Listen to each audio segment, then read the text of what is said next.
Hello, hello. Today we're talking about June 2026, which might be the most exciting and lucky month of the year. We have the beautiful, one of my personal favorites, transits of the year, Venus-Jupiter conjunction to set us off.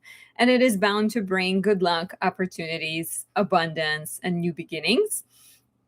Later, of course, there will be some complications as Mercury goes retrograde. We have an introduction of Chiron into Aries, and quite a few planets in Cancer will square Neptune and Saturn, which can bring delays and obstacles.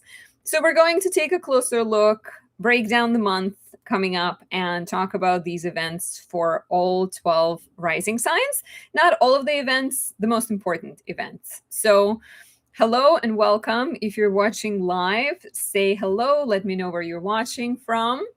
If you're watching a recording, please make sure to like, subscribe, leave a comment, show my channel some support. You can also say thank you by buying me a tea, a coffee. There's an option to tip to say thank you for the information that is provided. And of course, to work with me, Anastasia.astrology.com is my website. You can go on there, book a reading, get all of your questions answered, get personal guidance. I can help you pick the date for your important event, figure out where you should move to in the world, figure out your relationship compatibility, your natal chart, energy, strength, karmic purpose, and so much more. Of course, I also do predictive readings, and I teach astrology at Anastasia.astrology.com. You can see my classes. The natal astrology course is coming up in September. So you can join us and learn how to read charts, how to understand, starting with water early,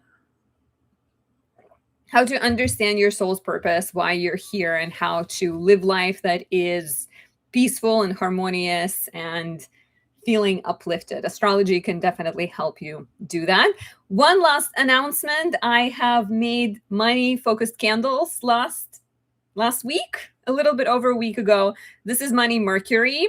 It is green. It has, I don't know why I'm floating away. It has a couple of stones to decorate it. There's a citrine, which is Jupiter, good luck, and emerald for Mercury.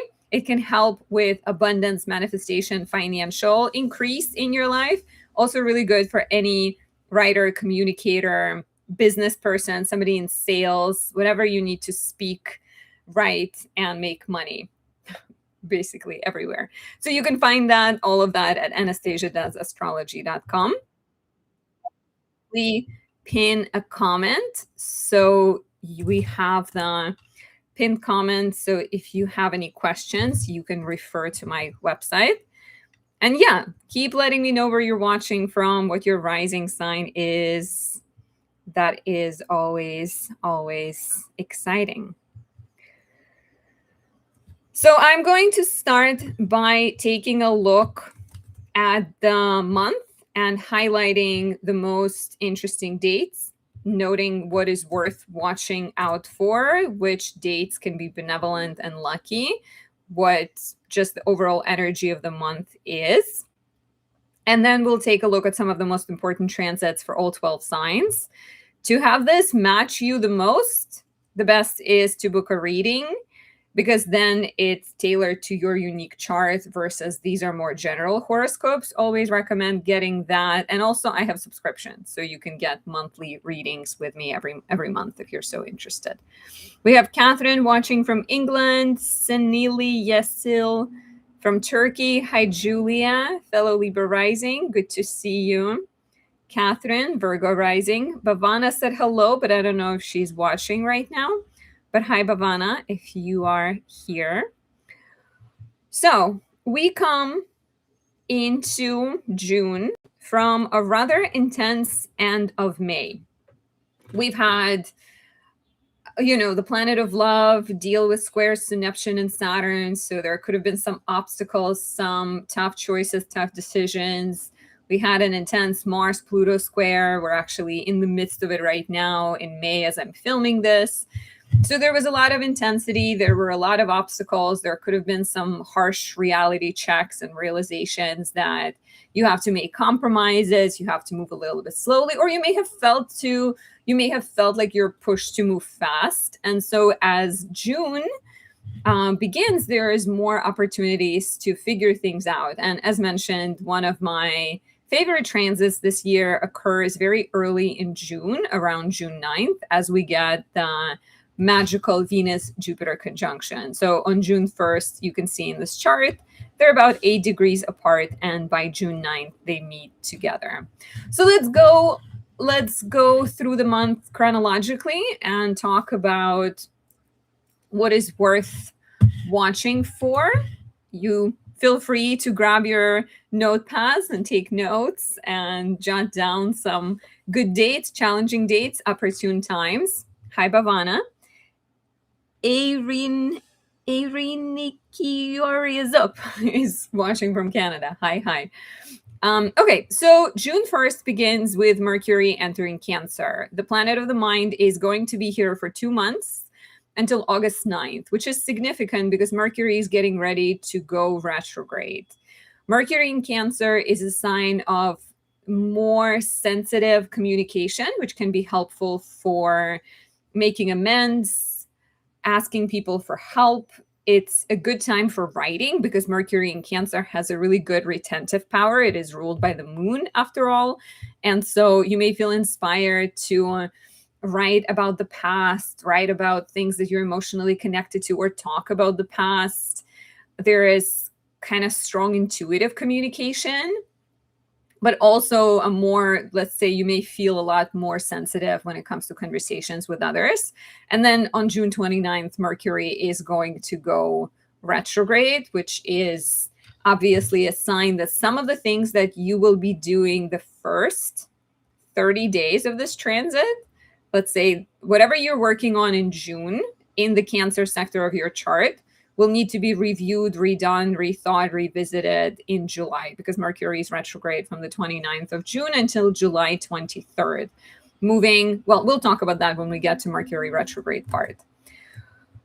On June 2nd, a day later, we have the Sun in Gemini sextiling Saturn. This is a good transit for showing your leadership qualities, expressing authority, working with elders, connecting with elders, helping people. It's also a good time to get things done.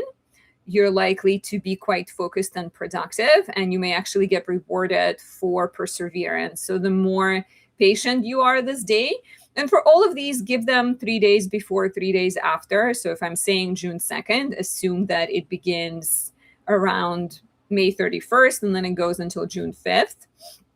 So this is it's a good transit for like working with authorities, taking care of any paperwork, being patient, diligent, responsible, and getting rewarded for it. We may have some communication glitches around June 3rd as Mercury moves on to square Neptune. I mentioned that Mercury in Cancer can be a sign of someone who communicates in a very sensitive way. And so here we get this sort of personal, subjective approach to communication and confusion of Neptune. So you may find yourself making promises that you don't fully know how to deliver. You may be operating under the lack of knowledge. Somebody's asking you to help them with things, but they're not telling you, like somebody's asking you to watch their dog, but then there is surprise. It's actually going to be not a weekend, but like a week. So miscommunications, misunderstandings, confusion is likely in early June in terms of communication. Beware of like making decisions around this time. Beware trusting people you don't know, because it could be tricky. Hi, it's me, Nimira. Good to see you. Yeah, if you're just joining, let me know where you're watching from. Let me know your rising sign. And please like and subscribe if you haven't yet. You can also tip me and say thank you that way. No pressure, but definitely appreciate it. Okay, so after June 3rd, we actually have to move quite significantly further to get to this, my personal highlight of the month, and that is the Venus-Jupiter conjunction on June 9th. It's exact at 3:58 p.m. Eastern on June 9th on Tuesday, 3 days before, 3 days after. Venus is the planet of pleasure, sensual experiences, love, touch, feeling, joy. And Jupiter is the planet of growth and optimism and abundance. And so together they come to bring a bucket of opportunity. This should be the title of this video. A bucket of opportunities is what they bring. So, this transit can be very mellow and happy. It doesn't need to be major and dramatic if you're not planning anything big. It can just bring warmth and friendliness, and it's easy to get along with people. You're having a good time. However, if you were to begin things under this conjunction, you are likely to experience some benefits in your social life. This could be a good time to start some kind of partnership, start a YouTube channel, start a writing project. It's a very creative energy as well. So for any art projects, starting a relationship, moving a relationship, getting engaged, getting married. I really like this one. It's not the time to it's a transit to go out there. It's a transit to reach out and ask the universe for support and help. Mercury will square Saturn on June 10th, 2 days before, 2 days after, and there may be some obstacles to communication. So you had some confusing communication, and as mentioned, maybe you've made promises without knowing everything, or you felt confused about a certain conversation, a certain relationship, and then Mercury squares Saturn, and you have to address it. You have to be a grown-up. There is some problem-solving energy, and maybe you are dealing with work that feels heavy and mentally challenging. Maybe you're having to submit some paperwork, having to fill out some applications, having to make some decisions. But it can also be the time of reckoning if you did sign some papers or made some promises or said some things. Mercury square Saturn could be like, let's sit down, let's discuss it, let's try to understand everything. Venus squares Chiron briefly on June 13th. So June 12th, 13th. Chiron at this point is pretty late in Aries, getting ready to go into Taurus. So there may be some vulnerability, some sensitivity in relationships around June 12th, 13th. Try to look at it as opportunities to get to get to know yourself a little better. And then on June 13th, Venus enters Leo, where the goddess of love will stay until July 9th. Venus in Leo is bold and grand. You seek love that is book-worthy. You seek experiences that are passionate and dramatic. And of course, if you're single, this could suggest that you're attracted to people who are bold and loud and exciting. If you're in a relationship, this can sometimes suggest a desire for drama, a desire for attention. And if you don't get that attention, you will roar, you will not be quiet, right? It's a good Venus for dressing up, going out, having parties, having get-togethers, creating. If you're a content creator, being more visible. I feel like for me, Venus in Leo is always like, let me go on social media more. I begin to feel a lot more outgoing. So you may notice that, unless of course you're a Virgo rising, and Venus in Leo can show up as desiring attention, but maybe not being too obvious about it.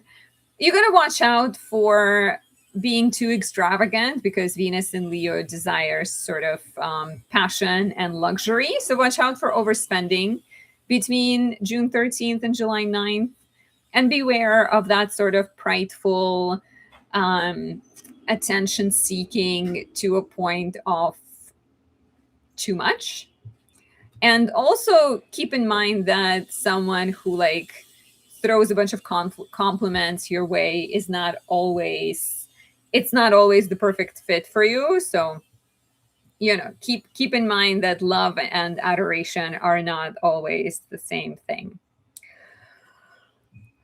Okay, so let us keep moving along. On June 14th, we get the first lunation of the month, and that is the new moon in Gemini at 10:53 p.m. Eastern. So if you are in Europe, that will be June 15th for you guys. If you're in the US, then it's June 13th, or obviously, South America. Adjust for your time zone. So the first new moon of the month is at 24 degrees Gemini, ruled by Mercury already in its shadow, getting ready to station retrograde.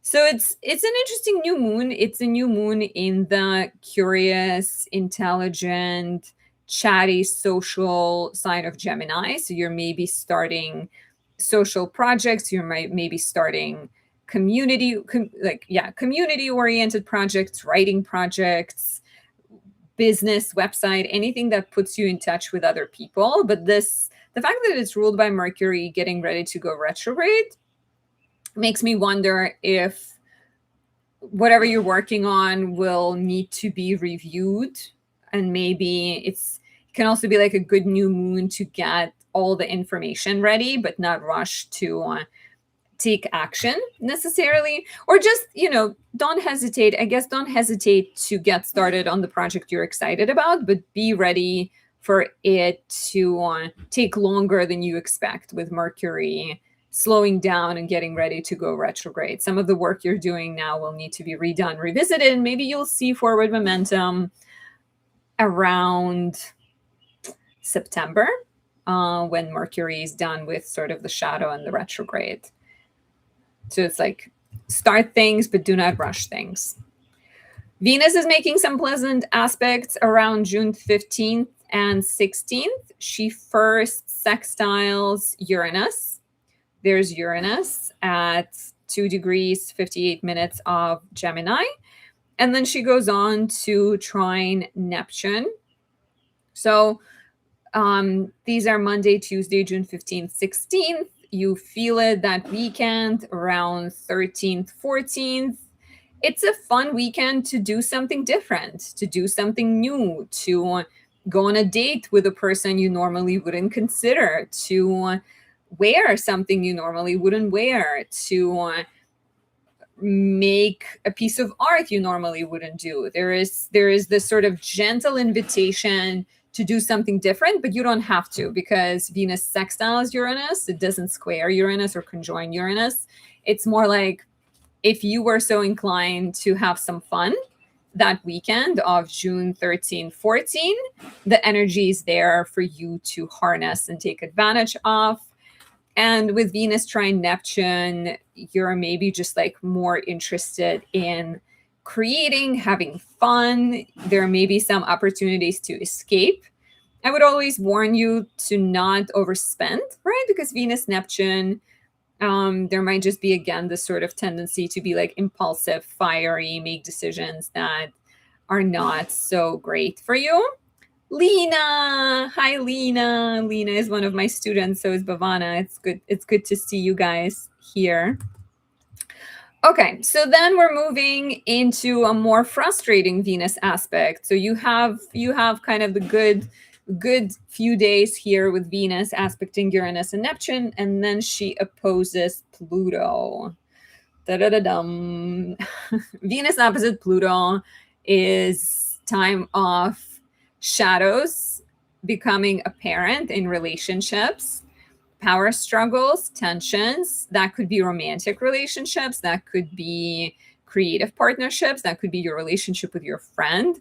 Wherever there exists an imbalance of give and take, that will get revealed. Wherever there are things unsaid, that will come out. And so if the relationship, connection, dynamic, work dynamic, if it's strong, and if each person is willing to take responsibility for their part in the story, then you just have a powerful opportunity for transformation and welcoming truth and vulnerability in a relationship. And it could be good for growth of that connection. But if there is tension, if you already feel like things are barely surviving, then this could be the nail in the coffin, right? Like the final sort of nail in the coffin.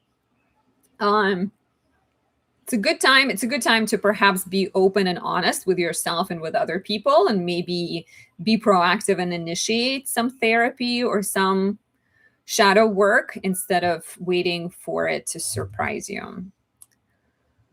So June 19th, we have an interesting shift that I don't think a lot of people have been talking about, myself included. We have Chiron entering Taurus. It's a preview of Chiron in Taurus. It's only going to stay until September 17th, but then in April 2027, it's going to enter Taurus for about 6 years. So this is Chiron return for everyone born with their Chiron in Taurus, which will be early 1980s to mid 1980s. It's also going to be an interesting time of healing our bodies, right? Taurus is a very embodied sign. Healing our sensuality. There could be the sort of strong focus on embodiment and groundedness and being in nature. There may be a beginning of healing around like money and possessions that this Chiron can offer us opportunities for. And a lot of, at first, perhaps wounds around self-worth may come up. And later on, you will see a chance to transform self-worth. So for people asking which zodiac sign I'm talking about, I am just doing a general breakdown of the month. I'm not doing the horoscopes yet. Okay.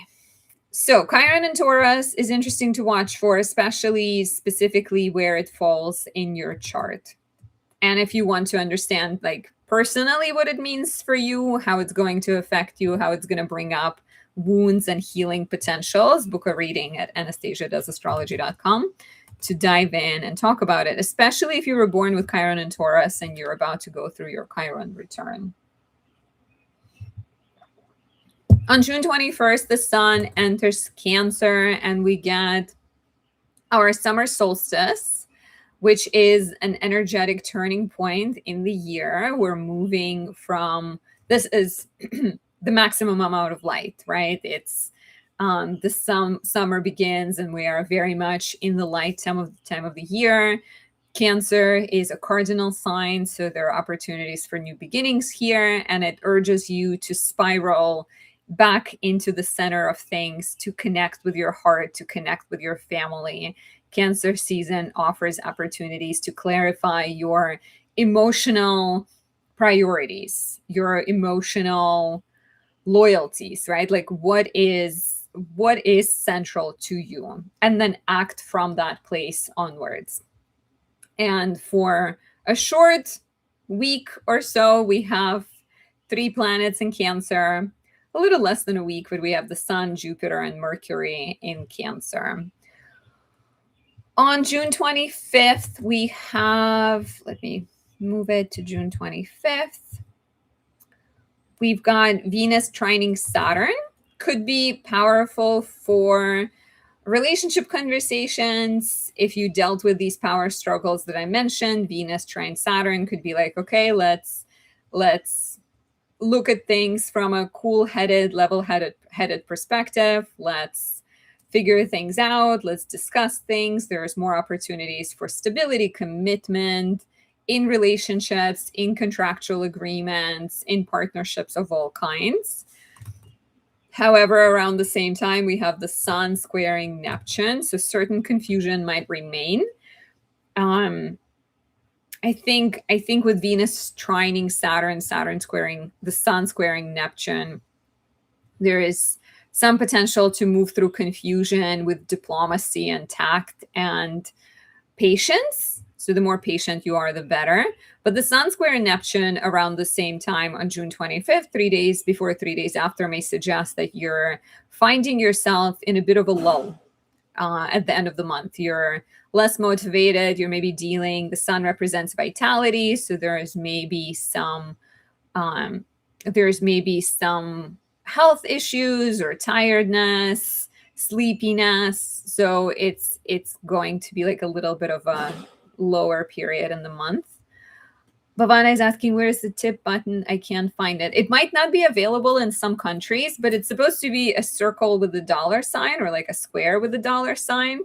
And I think it's under the live, under the video. You may need to like click the 3 dots to the side. But yeah, it's not available in every country, I don't think. So that might be why.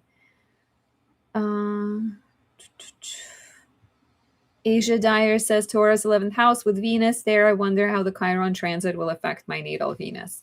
Yeah, and that's the kind of stuff that I would refer you to book a reading for, because we can look at what is Venus doing in the natal chart, which aspects it's making, how Chiron might affect it, and all of those kind of things. Okay, so we're closing in on the final days of the month before we start looking at the horoscopes. On June 28th, we have Mars sextiling Jupiter. Well, early in the day, June 28th, like super early in the day. So we have Mars sextile Jupiter, and that builds around, kind of starts around June 24th, lasts until June 30th? June 30th, approximately. Well, Mars actually leaves Taurus on the 28th. So especially strong between 24th, 28th of the month. Mars sextile Jupiter is a sign of good luck to your actions. Oh, Bhavana, thank you so much. Thank you for tipping. You figured it out. I appreciate that. Awesome. Thank you guys. Yeah, please like, subscribe, show this video some love, share it with your friends. If you have some Aries risings, I'm about to do Aries rising horoscopes. Send it to them and tell them to watch it. Or tip me like Bhavana just did. Thank you, Bhavana. Okay, yeah, so Mars sextile Jupiter is a sign of lucky actions. Whatever you begin around this time has a higher chance of success. There is an increase in optimism, increase in belief. You're believing in yourself a lot more. You are courageous, you are optimistic, and chances are higher just from you operating from that place of like wisdom, optimism, and courage that projects you begin now will result in success. So mark this day, 28th, especially like 4 days before, 4 days after is quite lucky. And then Mars enters Gemini on the same day and will stay there. Mars. Okay.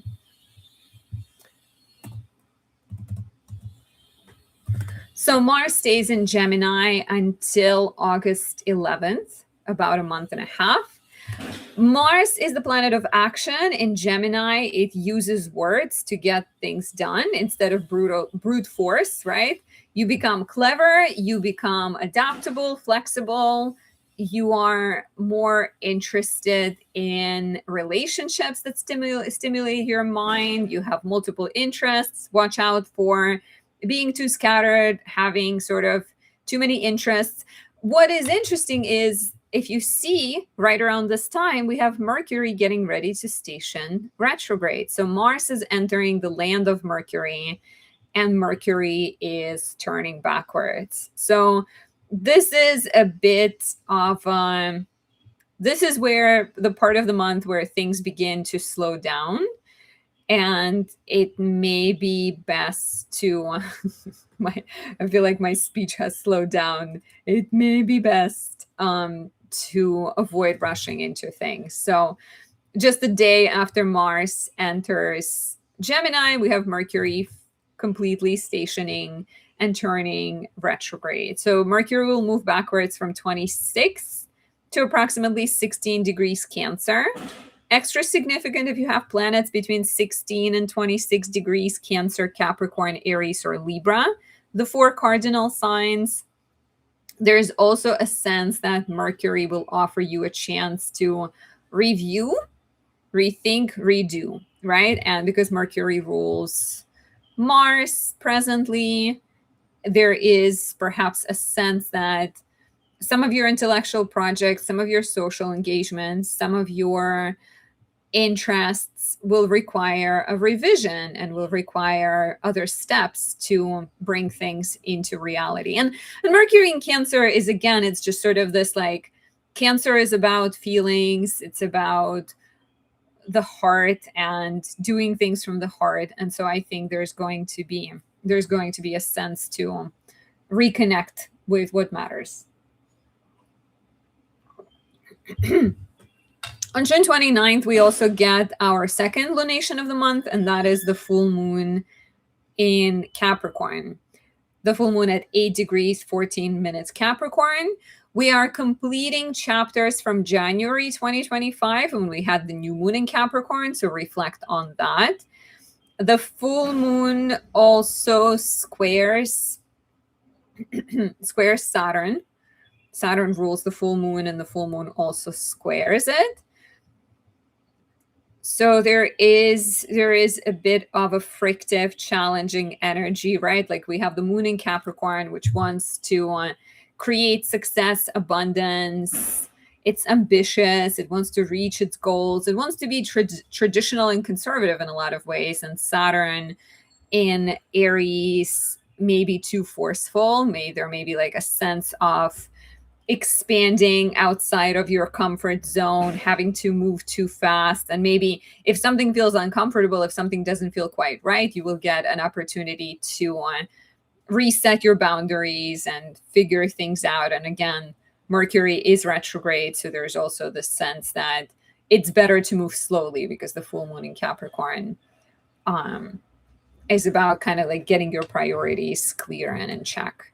And then we wrap up the month with a really big shift, and that is Jupiter entering Leo. Jupiter has been in Cancer since June 9th, 2025. It has brought us a lot of good things, I think, at least personally. For me, I felt that way. It was an exalted Jupiter. It encouraged you to plant some seeds, and now it's going into Leo until July 26th. 2027, encouraging you to connect with your superstar. Leo is a sign of the performer, the actor, the star, the hero. So Jupiter here will increase your belief in yourself. There is a complication coming up in July, but we'll talk about that when we get there. Or if you decide to book a personal reading at Anastasia.astrology.com, I'll tell you all about it. But the South Node is going to enter Leo as well. So there's going to be this sense of like, I want to live life authentically. I believe in myself, but South Node will encourage you to shed some old masks and make sure that, again, you're sort of operating from the perspective of love that's universal, love that's not fixed to certain images and masks and playing certain roles. Bhavana says you figured out how to tip, but it's a super chat. You're saying I thought I could tip without that. This stays in the chat. Thank you. Yeah, thank you. Thank you, Bhavana. I appreciate that. Okay, so this is the run through the month. Thank you for being here live, or for watching, if you're watching the general breakdown. I know a lot of people join these to just watch their signs, so I really appreciate those of you who stick around to watch the general breakdown of the month as well. I am going to break it, at least take the most important transits for all 12 signs, starting with Aries risings. As mentioned, visit Anastasia.astrology.com. Come study with me. My natal class begins very soon in September. We're going to start. So you can come learn astrology, connect with yourself, find peace within, find self-love, and learn how to read charts so that you can be a better human for yourself and for other people. And astrology can also help you understand others and build better relationships, because when you shine light on the connections between yourself and other people, you are more empowered, I guess, to make better choices and attract better situations and better relationships. So Anastasia.astrology.com is my website, and you can also pick up my Money Mercury candles there. Okay. I am going to take a note of the time because at this point we are entering the time stamp zone. And we're going to start. Any Aries risings watching live? So if you are an Aries rising, we are coming into June from May. And in May, there was a lot of focus on your finances with Taurus season and the full moon in Scorpio. You may have paid off some debts or made some investments or even like questioned what your source of income is and what you want to make money from. We've had then a lot of action in Gemini, your third house, and the full moon in the ninth. So you could have been taking more shorter trips and learning more, questioning your big vision, right, with the full moon in Sagittarius, and then thinking about how to get there, what kind of classes you need to take, what kind of steps you need to take, what kind of practical, even like how do you need to rearrange your day, adjust your schedule in order to get to where you're trying to go. And then Venus and Jupiter in your fourth house potentially brought some support from family, not without some challenges. Venus was squaring Saturn, so maybe you dealt with some friction, some misunderstanding, some need to differentiate your beliefs from those of your family. But still, family could have been quite a busy place, a strong place of focus. So in June, right, we have Mars, your chart ruler, in Taurus until June 28th. And there is a strong focus for you on making money. Mars is in its detriment in Taurus. I have a candle for that. Exalted Mars is Mars and its exaltation in your 10th house of career. Could be really good if you're seeking courage, motivation, and want to reach your goals.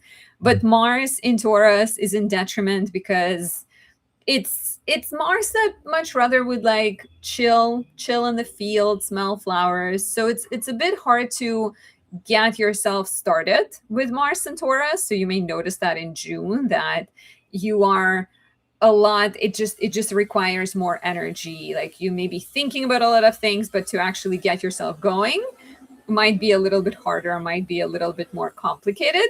However, once you get going, you are harder to push off your path. So it is a good time to figure out which projects you want to pursue, especially if those bring you money, to make money competitively, or to figure out some kind of business ideas. Maybe take action in terms of your savings, increasing your wealth, and think about that. Of course, we're going to have Chiron enter Taurus around June 19th. And you will begin at first only a 3 months long period until September 17th, and then a 6-year long period of reviewing your self-worth, your identity, your finances, and kind of learning that it's not about how much you own. It's more about how you feel, right? Or like how much you share and what you create with Taurus, especially. Gemini season continues, and we have the sun in Gemini, Uranus is in Gemini, Mercury is out of Gemini by June 1st. There's a lot of action in Gemini, and then from June 28th, Mars is also going to come here. But all of the action in Gemini, including a new moon here on June 14th. Let us just jump forward a little bit, June 14th.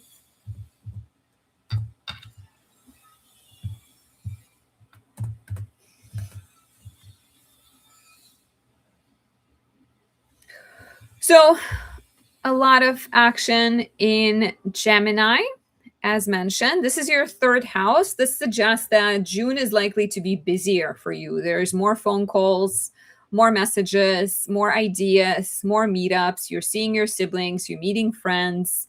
Your mind is really busy and full of new projects, new ideas. Like everything is just sort of moving really fast.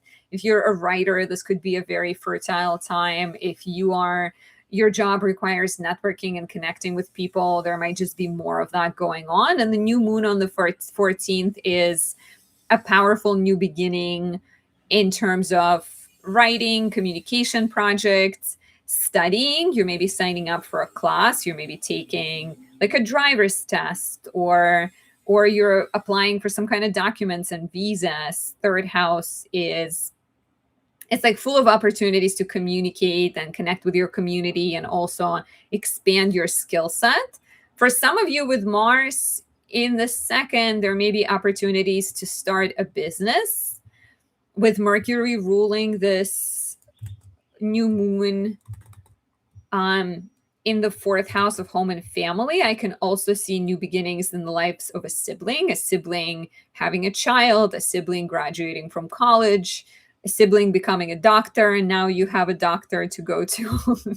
Now you can see your sibling instead of some strange doctor. But yeah, there could be changes in your everyday life and in the life of like siblings and neighbors as well. Third house holds everyday life, everyday encounters, and the new moon offers you a chance to maybe even invest in some kind of technology to make that sector of your life easier or streamline things somehow. My favorite transit of the month occurs on June 9th, and that is the Venus-Jupiter conjunction in your fourth house. So all month, we have your fourth house of home, family, real estate, comfort, and security highlighted by Jupiter, Venus, Mercury, later in the month, the Sun.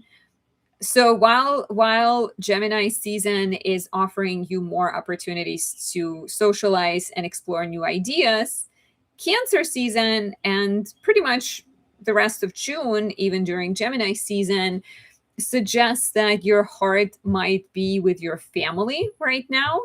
That may be part of the reason why you're traveling so much or sending so many messages, is that you're planning a get together with family. You're maybe also looking at improving your living situation, investing in real estate,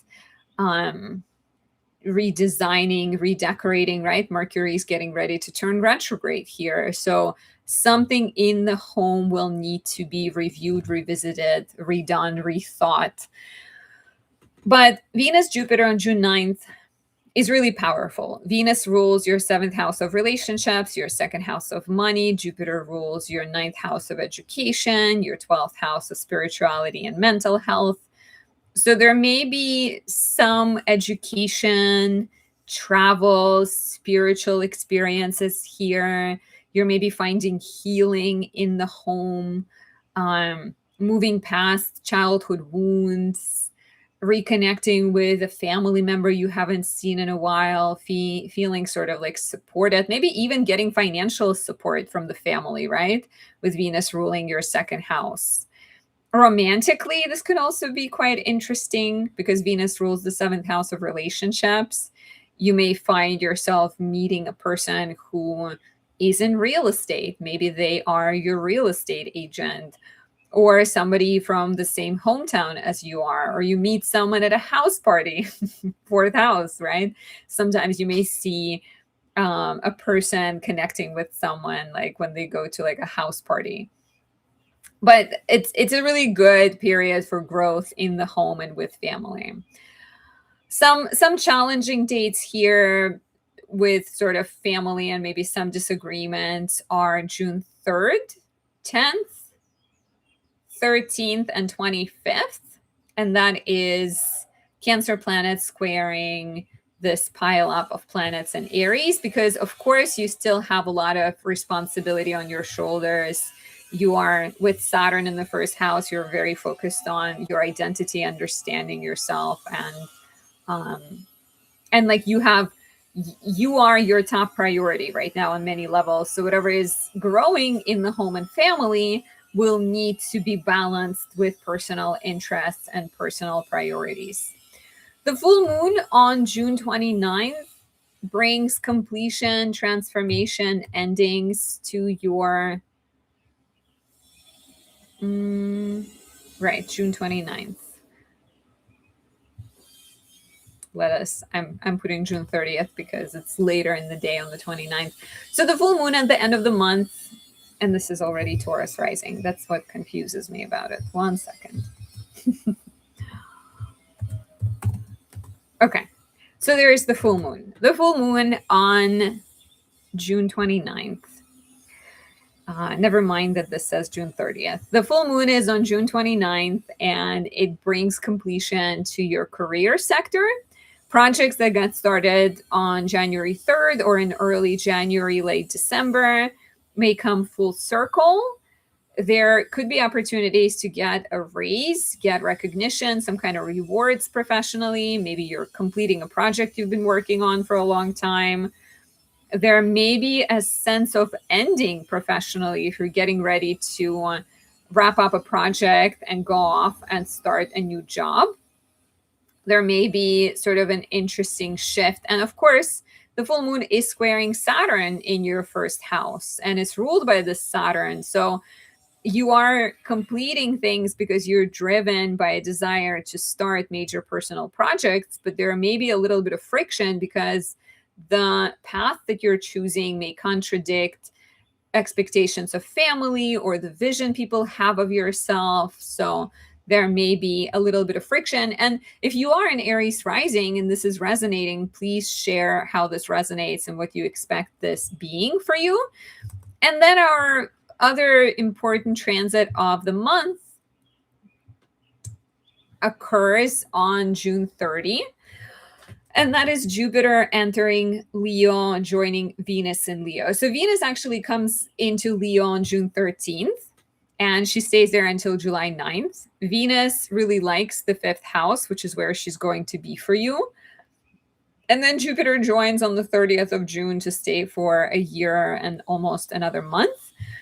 And this is a beginning of a really playful, creative, and fertile period for you, Aries risings. There may be love coming your way if you're single and you are interested in dating. With Venus and Jupiter, especially there between June 30 and July 9th, be on the watch out because it could be on the lookout because there may be some exciting developments.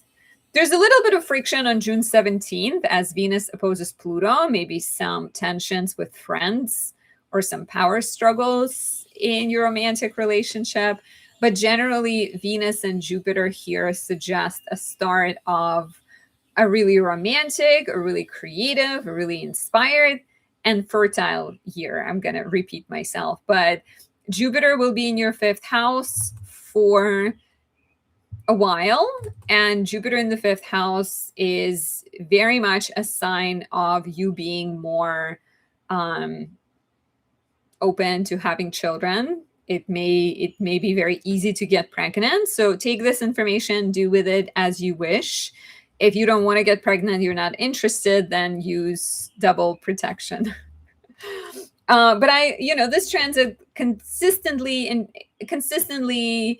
makes people more aware of what pleasure is for them, and it could be a time of really important developments in terms of new passions, new interests, new hobbies, new relationships, and connecting with the childlike energy. This is it for Aries risings. Visit anastasiadoesastrology.com, pick up my Money Mercury candle to boost your finances, and join my classes or book a reading.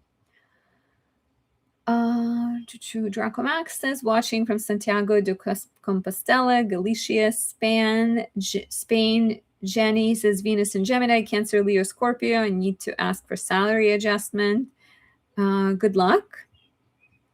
So Cancer, Leo, Scorpio, Cancer, Sun, Leo, Moon, Scorpio, rising.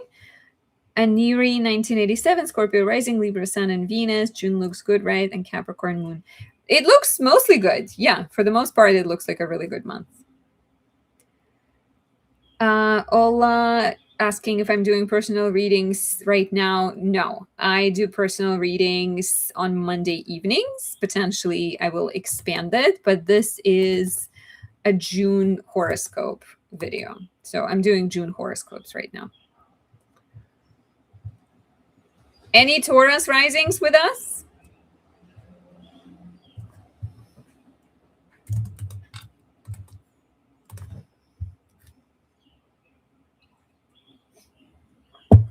Getting ready to go for Taurus rising.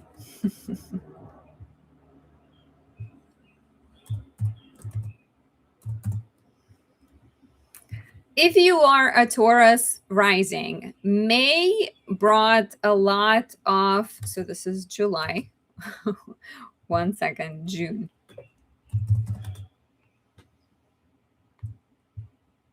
Okay.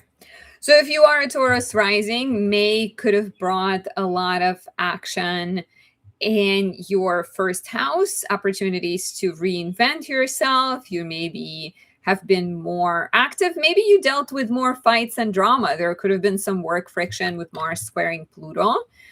Your relationships may have undergone a change and transformation, or partner's life changed with the full moon in Scorpio in the beginning of May. And then we had a lot of focus on your finances with Gemini season and the full moon in Sagittarius. Some important opportunities to make investments, pay off some debts, consult financial people. You maybe have expanded your business and needed to talk to someone about that. Venus and Jupiter spent the month, well, most of the month for Venus, but Jupiter the entire month in Cancer, your third house, which could have offered a lot of joy from your relationship with your sibling, some opportunities to connect with your community, maybe start writing projects, start a blog, start a website, some type of opportunity to change your everyday life and bring connection there. Maybe even go out in the neighborhood and meet new people. So in June, Mars, you're the ruler of the 7th house of relationships, and the ruler of your 12th house is, so Mars is still in Taurus at the beginning of the month, and it's in your first house, and Mars has a tendency to speed things up and irritate things. It is in the sign of its detriment in Taurus. So you may feel irritable and you may feel sort of ready to get things going, but because it's Mars in detriment, it may be harder to deal with conflict. It may be harder to get yourself going. Like you kind of feel restless, but it's, Mars and Taurus can be a little bit stuck and stubborn and slow to get started. I recommend my Exalted Mars candle, which is Mars empowered in Capricorn. Trining your ascendant could be really good for courage, perseverance, starting projects, setting fitness goals and other goals and reaching them. And so Mars in the first can be good for taking action, but don't expect things to kind of begin really fast. There may be a sense that you're slow to get started. And also take really good care of your health, because Mars in the first house can be a sign of being more accident prone. It can bring more like rashes. It not just irritates your mind, it can also irritate your body. So take walks, take care of your health, and eat well around this time. The sun is in Gemini in June until June 21st. Mars joins the sun from June 28th, and we have a new moon here on June 14th. So your second house of money is quite highlighted. And that could be a sign of you being financially oriented. Maybe you're working towards getting a raise, and this could be a good month to ask for it, especially around the time of the new moon. Because Mercury is the ruler and Mercury is getting ready to turn retrograde. I wonder if you get a raise, but there is some kind of redefined print thing where you get it, but it's not immediately in effect, or there may be some kind of sense that you have to wait for things to materialize. But the new moon and the sun in Gemini in your second house is really good for making investments, for opening bank accounts, for paying off debts, for, Gemini is the sign of the twins. So you're maybe exploring a side income because Gemini doesn't like to stick to one thing necessarily. So there may be financial opportunities that come from diversifying. And so the new moon on the 14th is a good time to take a step and kind of direct your finances as you would like them to go. Your third house is a happy place for the most part this month. We have the magical, my favorite, Jupiter-Venus conjunction. And I didn't mention Chiron in the first, but we'll get to that. So Venus conjoins Jupiter on June 9th, 3 days before, 3 days after. In your third house, blessings come through siblings. A brother or sister might give you some money or offer you some help, offer you some ideas. Maybe you're starting a blog or a podcast with a sibling or a neighbor. There could be writing opportunities, business opportunities. It may be something you've already been working on for a year, with Jupiter being in Cancer since June 2025. Gifts also come from your neighborhood. So if you're looking for a space to teach yoga, for example, there could be gifts, like suddenly a space opens up, or you want to open a bakery and suddenly one of the old bakeries that you've been going to for years closes and you can take over, or something like that. There's a little bit of friction as planets in Cancer square planets in Aries around June 3rd, 10th, 13th, and 25th, as maybe you're dealing with some hidden obstacles, which may involve your own self-doubt. But generally, this place is full of blessings. So siblings, neighbors, communication projects, writing projects, great time to start writing projects, great time to study, begin study, teach, connect with the community, get involved with your community, and express yourself. And Mercury is going to go retrograde later in the month from June 29th until July 23rd through Cancer. So whatever you're starting around this time, there is a sense that you will have to go back over things and review, redo, rewrite. Maybe you're starting a blog or you're starting a podcast, but then later you realize that your technology needs to be updated, that you need to invest into something to make the flow easier, or you've made some mistakes with the formatting, the font, the logo for your business, and things like that. So Chiron enters Gemini enters Cancer. What am I saying? Taurus. It enters Taurus on June 19th, your first house. This year, it's only between June 19th and September 17th, but it may reveal a need to work on your self-worth, connect with your self-belief, heal your body, work on sort of connecting with your body and addressing any unresolved problems. So it's interesting too, because Gemini, Uranus is in Gemini, right? And there is a lot of like mental energy. We have a lot of fire energy in the sky. And so there is a lot of focus on like new ideas and passions and exciting things. But Chiron comes into Taurus and it says like, you cannot be in your head. You need to take good care of your body. You need to tend to your gut and digestion and your neck, right? Chiron and Taurus rules the neck. There may be some kind of sense like, take care of your body. So Chiron may remind you that. On the 29th of June, we have a full moon in Capricorn.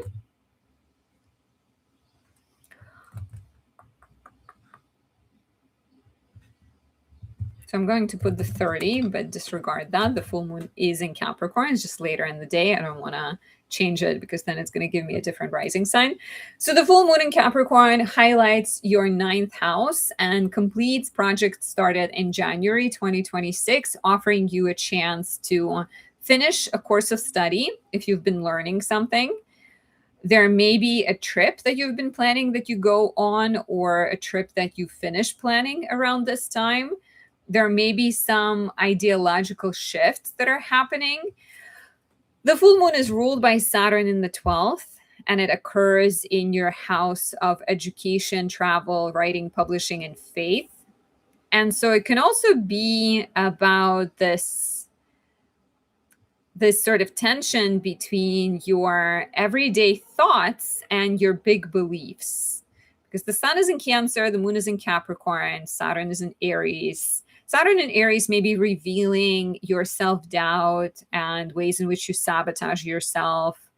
And so there may be an invitation here to let go of outdated beliefs, to get yourself more grounded and to get yourself closer to your goals.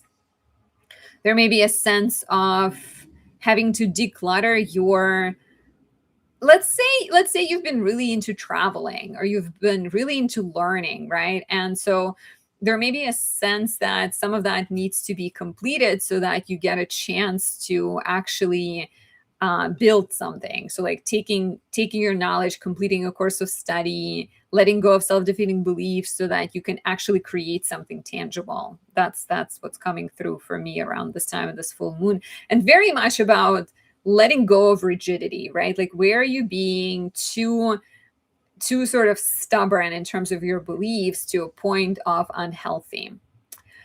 And then we have Jupiter, lucky Jupiter, entering Leo on June 30th. Venus is also here between the 13th of June and July 9th. And Jupiter comes to your fourth house for a year and a month and gives you good luck through real estate. It could be a really good time if you're trying to sell property, if you're trying to buy property, if you're trying to build an extension to your home, add a shed onto your property, get some sheep. There could be luck coming through family, where family is supporting you, and maybe some opportunities for healing, getting along with family, getting closer with family, and finding peace within and without. If you are a Taurus rising and you'd like some personal guidance, book a reading, or come study astrology with me, you can do that at anastasia.astrology.com, and highly recommend either my Money Mercury candle or Exalted Mars. Hi, Mike. Good to see you too, fellow Libra rising. I just wrapped up Taurus rising. So do we have any Geminis? Also, hi, Alana. I don't know if I said hi to you. I feel like I saw it, and in my head I did say hi, but I don't know if it worked. So if you're just joining, let me know your rising sign, where you're watching from. Please like this live, subscribe if you haven't yet, and you can also tip me, or I think it's like super chat if you wanted to say thank you, and if the messages I am putting out resonating with you, if you feel like you're, if you feel like it's working for you, it's doing good things.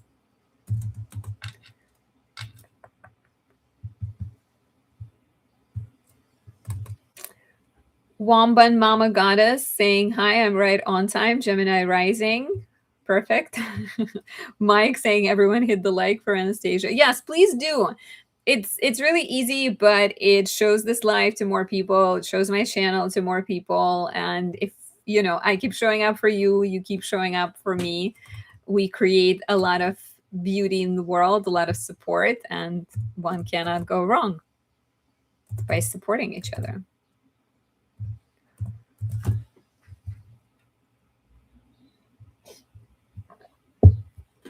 If you are a Gemini rising, so May brought a lot of focus to your private sector during Taurus season. Maybe you've been working on some projects behind the scenes, getting ready to make them public as the sun entered Gemini, completing some creative projects, or some even working on your mental health. There could have been some frustration and maybe some even encounters with hidden enemies, some ideological disagreements, political conflicts, some tensions that perhaps taught you a lot about yourself. We also had the full moon in Scorpio in your house of health, and you may have attended to some health concerns or made some improvements to your health.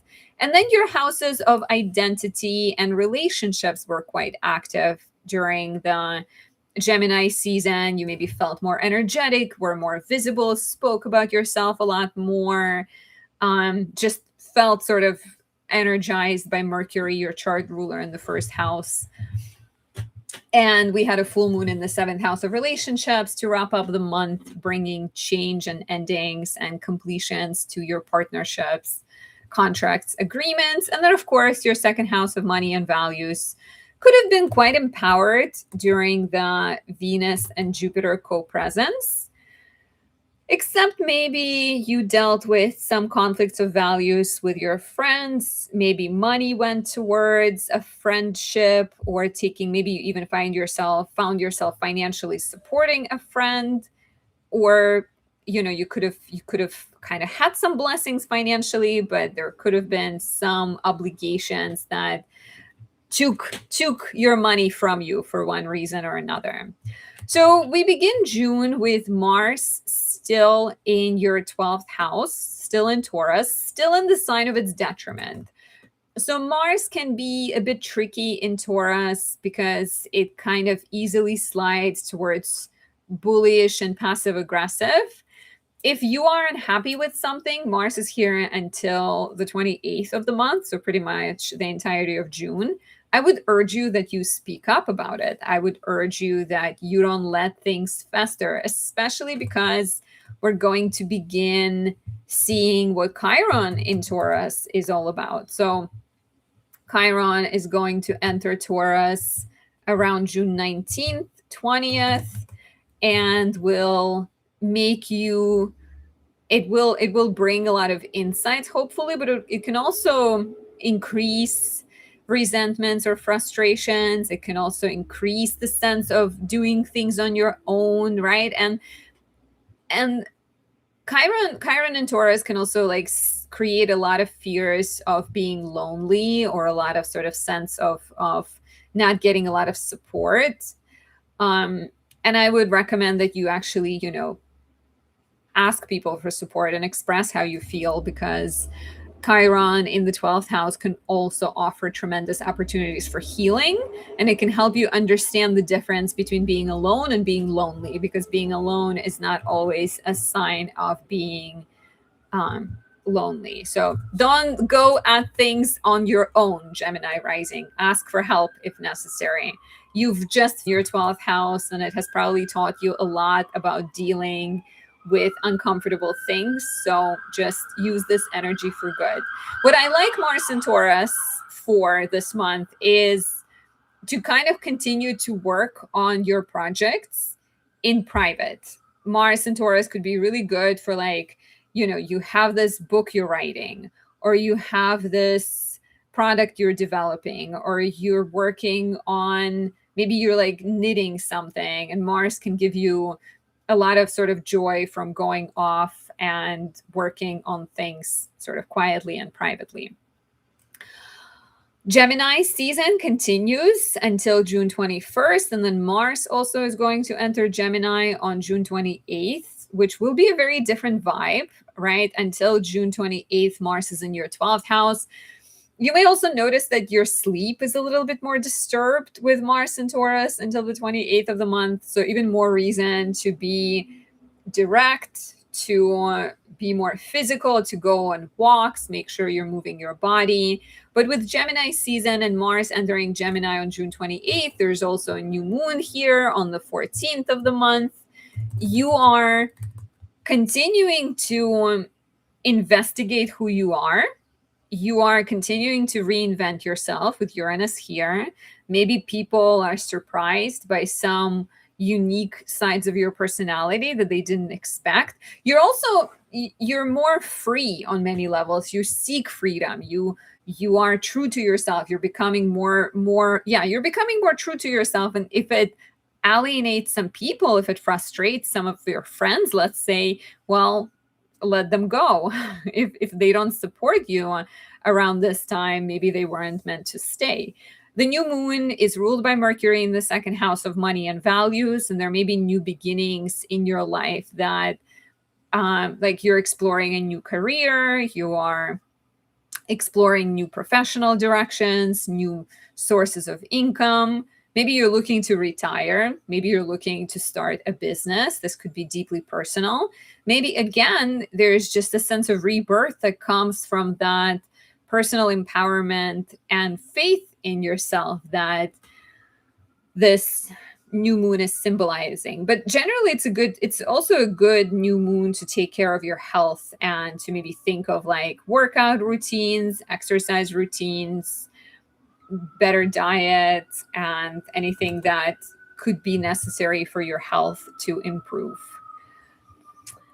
June 9th is the highlight of the month for me, and that is the Venus-Jupiter conjunction in your second house of money, values, income, assets, resources. Venus rules your fifth house of romance, pleasure, parenthood, children. Your 12th house, forgive the New York background behind me. Your 12th house of spirituality, mental health. Jupiter rules your 10th house of career and your 7th house of partnerships. So this could be romantic because between these planets, there's two planets that rule romantic houses in your chart. There could be a sense of finances increasing because you're coming together with someone romantically, right? Or professionally or creatively. It's kind of like an interesting transit. Two planets come together. So it could be two people, you and someone else coming together. It can also be a chance to grow your confidence by signing up for Anastasia Does Astrology natal astrology class, because I know how much you guys love astrology. You can't get enough. So come study with me. Just kidding, but not really. We do begin in September, so consider coming and studying astrology with me. But there is some kind of sense for you that you are feeling more confident in yourself. And so this conjunction can be a boost in confidence. It can be financial. It can absolutely bring you financial gifts. It can bring investment opportunities, debt forgiveness, some exciting things. What I would warn you or mention is the fact that Mercury is going to go retrograde on June 29th. And as Mercury goes retrograde, it will suggest a need to rethink, review, redo things in your financial sector. So yes, gifts may come, but do not be reckless with spending the money that comes your way, because Mercury retrograde might suggest that there's maybe some bills that you need to pay, that this money may need to go somewhere else where you haven't previously, things you haven't considered or thought about. So be mindful, and also keep in mind that this is not an ongoing transit. This sky is opening and the sun is shining. And so maybe you want to capture some of the sun into a jar and save it for later. So, maximize the blessings by saving them for the rainy day.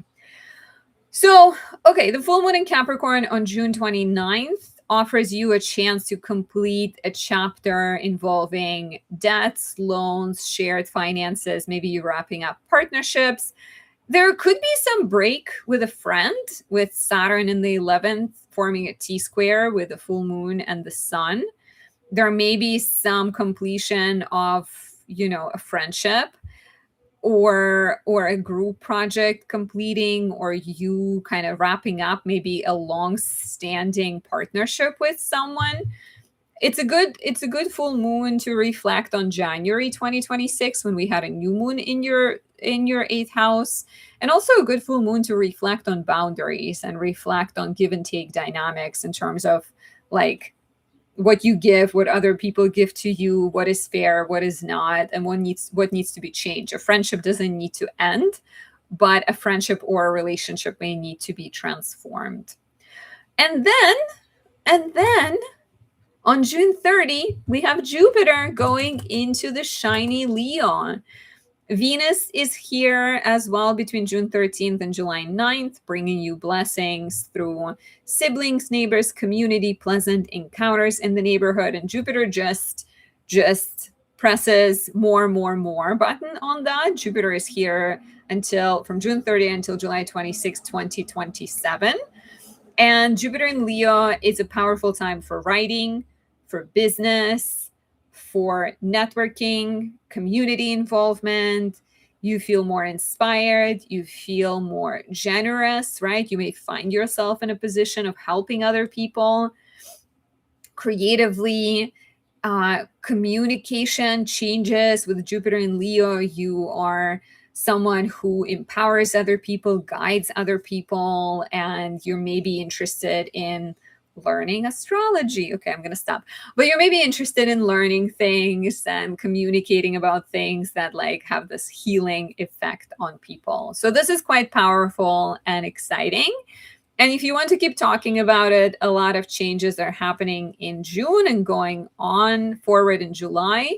Visit anastasiadoesastrology.com, book your reading, come study astrology, and pick up my Money Mercury candle. This has Gemini rising, Mercury in Gemini on the ascendant, and 3 powerful planets in the house of money.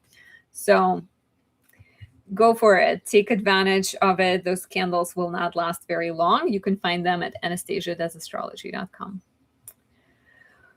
Okay, so if you are a Gemini rising and you listen to your forecast, do share how this resonates. Okay, so thank you guys.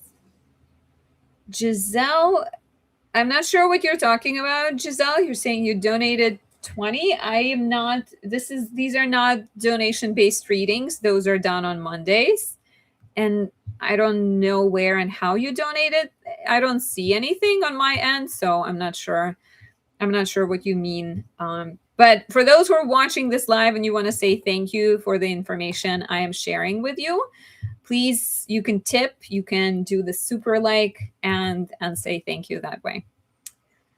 Okay, any Cancer risings in the house as we keep moving along in this super, super long live? These always end up like double the size, I think.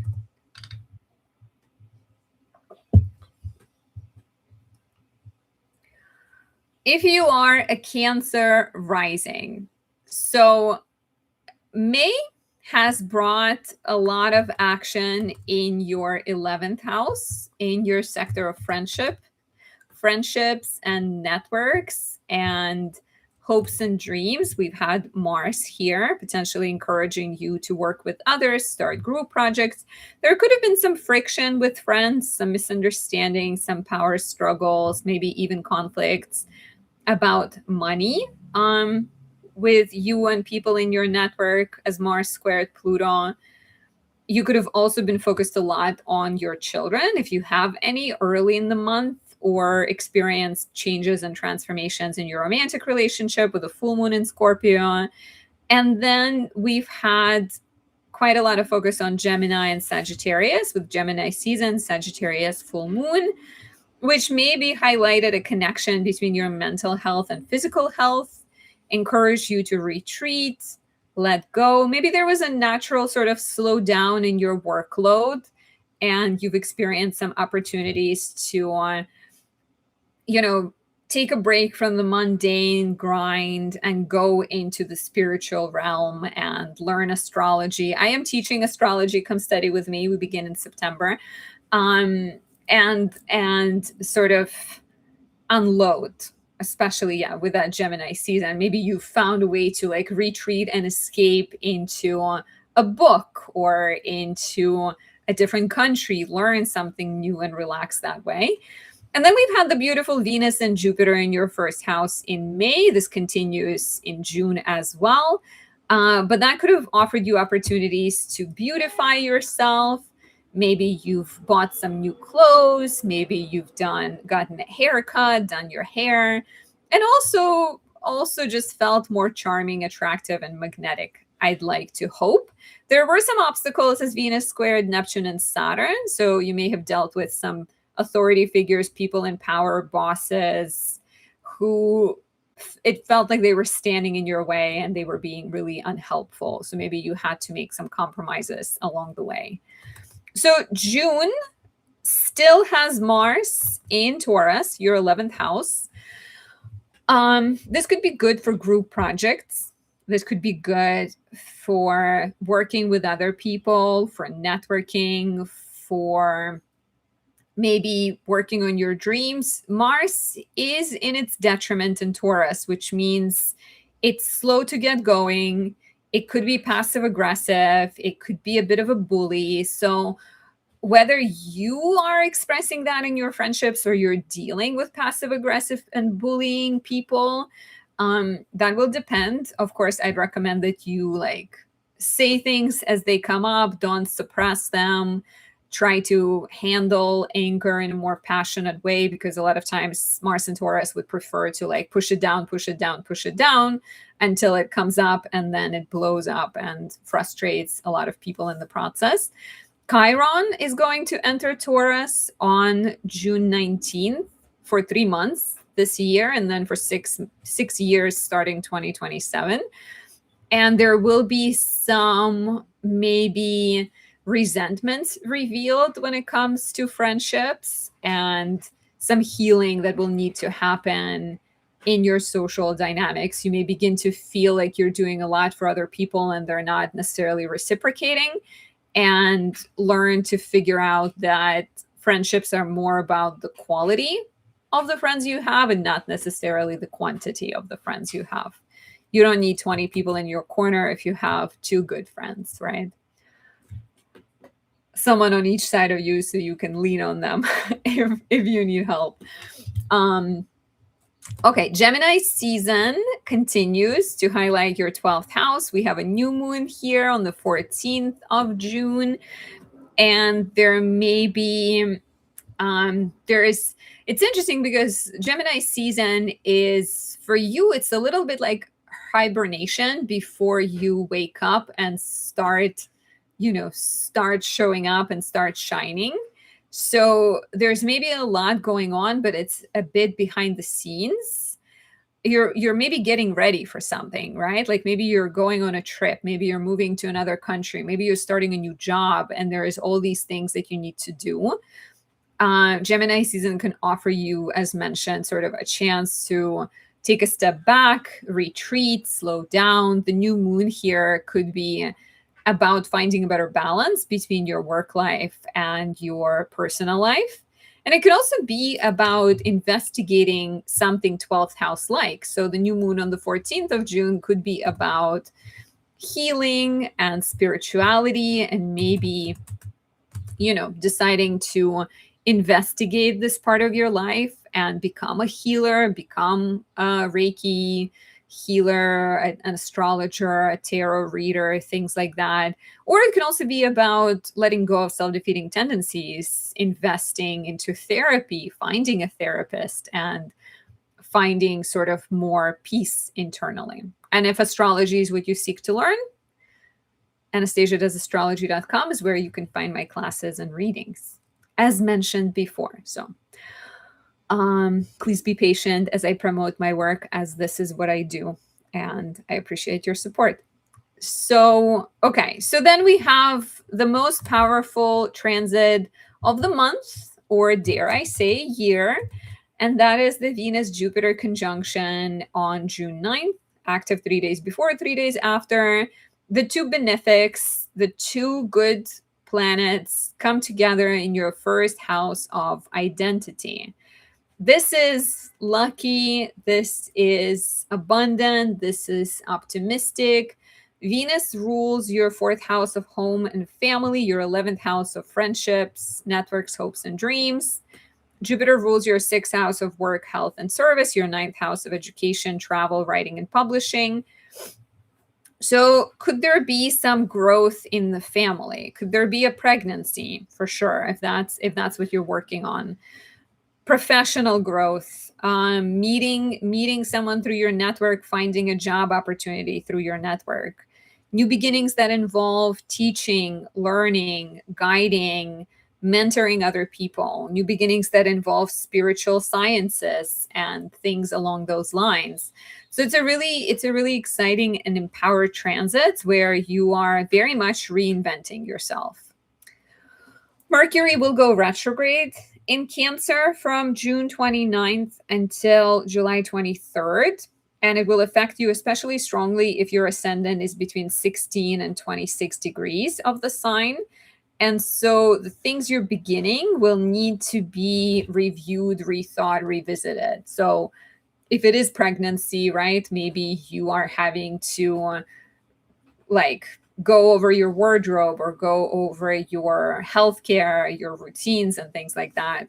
If it is a new professional project, maybe you begin like a creative project, Mercury goes retrograde and you need to rethink your brand, your label, your style and things like that. So be ready that yes, there are these abundant new beginnings, but Mercury goes retrograde and things will need to be attended to, reviewed, rethought, revisited. And then let us jump to later in the month. And I like when we get to the longer ascension rising signs, which is like Cancer, Leo, Virgo, Libra, because they stay on the ascendant for a couple of hours and they don't jump as much as other ones. I digress. So we have a full moon in your 7th house of relationships on June 29th. And this completes romantic, professional, business, contractual chapters that got started on January 3rd or early January this year, and brings changes to relationships, right? Romantic relationship becoming official, you changing status from single to in a relationship, getting engaged, getting married, moving in with the partner, having a child, whatever major milestones exist in a romantic relationship. You may be also finishing negotiations and signing a contract in a business partnership. Honestly, 7th house holds any kind of contractual one-on-one relationships you have. I've seen this be about somebody's nanny, where, you know, their relationship with a nanny is changing. So it's like marriage that you're in with different people, your business associates, your mother, your spouse, and things like that. There's a chance for setting better boundaries and maybe reviewing how his relationship changed in response to what's going on in your career, right? Saturn could have brought a lot more responsibilities professionally. You maybe have been dealing with a lot more obstacles. And so something needs to be fine-tuned in your relationships. And then a big shift occurs on June 30, and that is Jupiter entering Leo, your 2nd house of money. And this is generally a very positive transit for finances. I say generally because it has complications this year in the shape of South Node coming here, but that's not until late July, so let's enjoy it while we can. So Jupiter enters your 2nd house on June 30, stays here until July 26th. It can bring an increase in earnings. It can also bring an increase in spending because Jupiter is more. And in the house of money, it's more money coming in, it's more money going out. So keep that in mind. And if you do if like this transit is really immediate for you and you get some rewards really early on, make sure you save some money for the rainy day, make sure you reinvest it. I also really love this for an increase in confidence. You may just like get this sort of subtle spiritual boost and increase in self-belief. Alana is a Cancer rising. Share how this resonates. Are you excited for the Venus-Jupiter conjunction or Jupiter in your 2nd house of money? If you are a Cancer rising, consider visiting my website, booking a reading, pick up my money candle, the new one, and come study astrology with me. So where are all my Leo risings? I know there's usually a few of you guys. I'd love to hear because we're about to do Leo risings.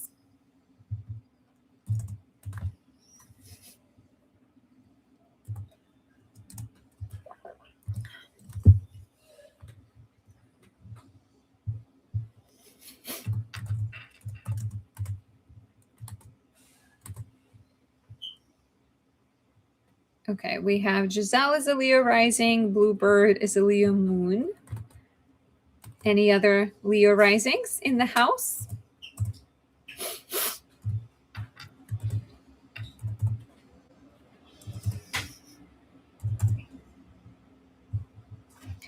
So if you are a Leo rising, we are coming into June from a busy professional month. You've had Mars in your 10th house of career.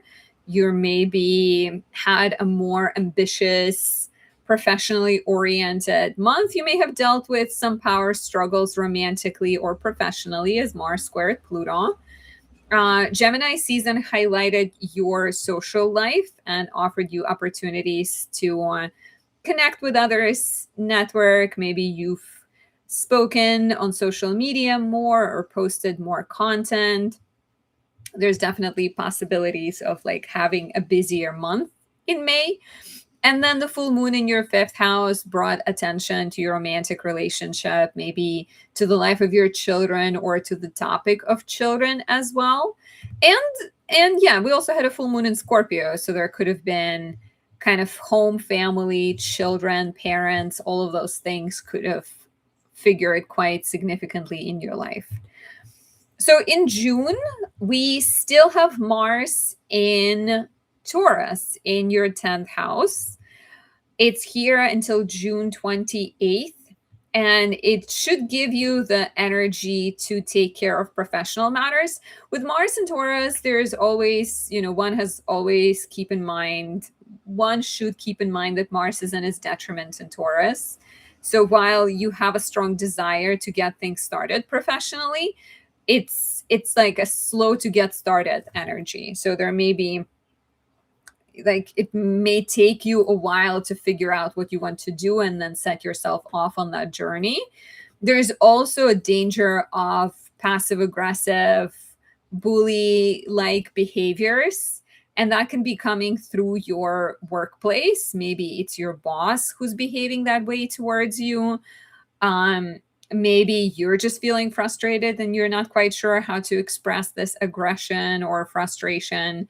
Chiron is going to enter Taurus on June 19th to stay for 3 months this year, 6 years starting 2027. So Chiron will reveal all of your dissatisfactions professionally. Chiron can exacerbate a feeling of not being rewarded, not being seen the way you want to be seen, and then, of course, offer opportunities for healing. A lot of times the answer professionally may lie in building your self-worth and working on believing that you deserve what you seek, right? Because Chiron may reveal that, yes, you're unhappy, but you're unhappy because your beliefs need to change. There may also be a strong focus on like healing your body. And as you heal your body, maybe you direct that energy towards your professional life and you become somebody who heals other people, right? Chiron in the 10th is really a powerful time, and it's going to be a 6-year transit, while a powerful period in which you heal yourself and find yourself in a position to use your words, use your touch, use your knowledge, use your Leo shiny personality to impact the world in a better place, impact the world and make it a better place. So Gemini season continues on June 20 until June 21st, and Mars enters Gemini on June 28th. So you're still likely quite social this month. It could be, and we get a new moon on the 14th of June. So there are a lot of opportunities to see and be seen, to go to parties, to go to networking events, to speak on social media, to sort of be more public. And the new moon on the 14th could be an interesting time where you are beginning a project with a friend. Maybe the new moon can suggest there is there is a podcast you're starting with someone. Maybe you're just starting a social media account, a YouTube channel, a blog, a website. There could be some of you might begin volunteering or get involved with your community somehow. There is just a strong desire, I think, for like social involvement. Whatever you start may need to be reviewed because the ruler is Mercury getting ready to go retrograde later in the month. And so Mercury, yes, wants you to start new projects. It's in the 12th house, so the new projects may have some kind of like spiritual healing energy. They can be connected to talking about astrology, meditation, yoga. But that pre-retrograde shadow makes me think that be ready to adjust, rethink, review, and do some work on things behind the scenes. Speaking of behind the scenes, there's a lot going on in your 12th house with my most favorite transit, and that is the Venus-Jupiter conjunction on June 9th. 3 days before, 3 days after is when you feel this. We have two benefic planets coming together. It is happening in your private sector. So a lot of it could be less visible to the naked eye or less visible to the outside world. It could be about your personal well-being, healing the past wound, feeling more happy within yourself, feeling more empowered, having insights into your self-defeating tendencies, having insights into your passions and what truly gets you excited. 12th house can also bring sudden financial support, with Jupiter especially ruling your 8th house. There may be insights about career, with Venus ruling the 10th, and opportunities to start a business, to start some kind of blog, to start a communication project. Mercury is getting ready to go retrograde at the end of the month, starting June 29th, and then that goes until July 23rd.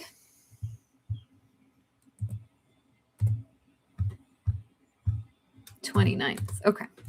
Yeah, Mercury stations retrograde on the 29th of the month and then goes backwards. And so your healing work, your spiritual projects, imagination, creative projects, there may be a review there. There may be sort of a continuous introspection, quiet time, and a sense of like pruning what doesn't serve you, right? What's the word? Scrubbing your skin to get rid of the dead skin, right? There's dead cells. So you're sort of in this period of like, you're ready for something new and something big. And the fact that Jupiter is entering your sign at the end of the month is a really big deal and a major blessing and a new beginning. But there is a sense that before you get there, Mercury has to go retrograde. Before you get there, the sun still is in Cancer, and there's a need to transform something and shed something and heal something. And so there's a powerful healing opportunities. So 3 things happen at the end of the month. Mercury goes retrograde. We get the full moon in Capricorn, and we get Jupiter entering Leo. We talked about Mercury retrograde a bit. The full moon in Capricorn on June 29th highlights your 6th house. Let me back up a day, June 29th. So it highlights your 6th house and it completes professional, health, pet related chapters that get started in January 2026. It can bring a change at work. It can bring a change to your health. Again, like there is all this focus on like spiritual rest and balance and astrology and yoga and healing. And so the full moon in Capricorn might give you a chance to adjust your everyday life and solve some problems and maybe address some friction of beliefs and disagreements with teachers or authority figures. Maybe you want to become an astrologer, right? But your parents don't think astrology is a whole bunch of nonsense, right? And so the full moon in the 6th house might be about addressing some disagreements with colleagues, authority figures, parents, and transforming that. And all of that is happening, like, this strong focus on like mental health, physical health, your work life, your beliefs. All of that is, of course, leading into a year of Jupiter in your 1st house of identity, self, physical body. Jupiter here is beautiful for teaching, for changing who you are to be more generous and giving with other people. You literally see people, Jupiter come into the first house and they decide to become a teacher, they decide to become a doula. They want to, take on work that allows them to train and mentor people. It's the time of feeling more optimistic, and it's a whole year, right? So extra exciting. More optimistic, growing, sort of exploring, expanding personally, professionally, and otherwise. Consider studying astrology with me. It's a really great time with Jupiter entering your first house to take your love for astrology to the next level. My natal course begins on September 5th, and you can register at anastasiadoesastrology.com. You can also book a personal reading on there, and you can pick up my money Mercury candle. Who can say no to more money? That was my goal with this candle, and look how pretty it is. It's so green and so money focused. Okay. Alana says, oh, girl, so spot on. Too much to say. I'm a Leo sun. And then you say Cancer rising, Leo sun. Both were spot on. I chuckled at the passive aggressive warnings. I am happy to hear that. Thank you for sharing. Leo rising, Mernush Amiri says, Leo rising here, Moon in Sagittarius, Mars in Cancer, Venus in Leo, wishing for a better life in June. I wish that for you as well. Anna Bauer says Leo rising and Leo moon. Yeah, if this resonates, share. If you're watching the replay, also leave a comment. Let me know how this resonates.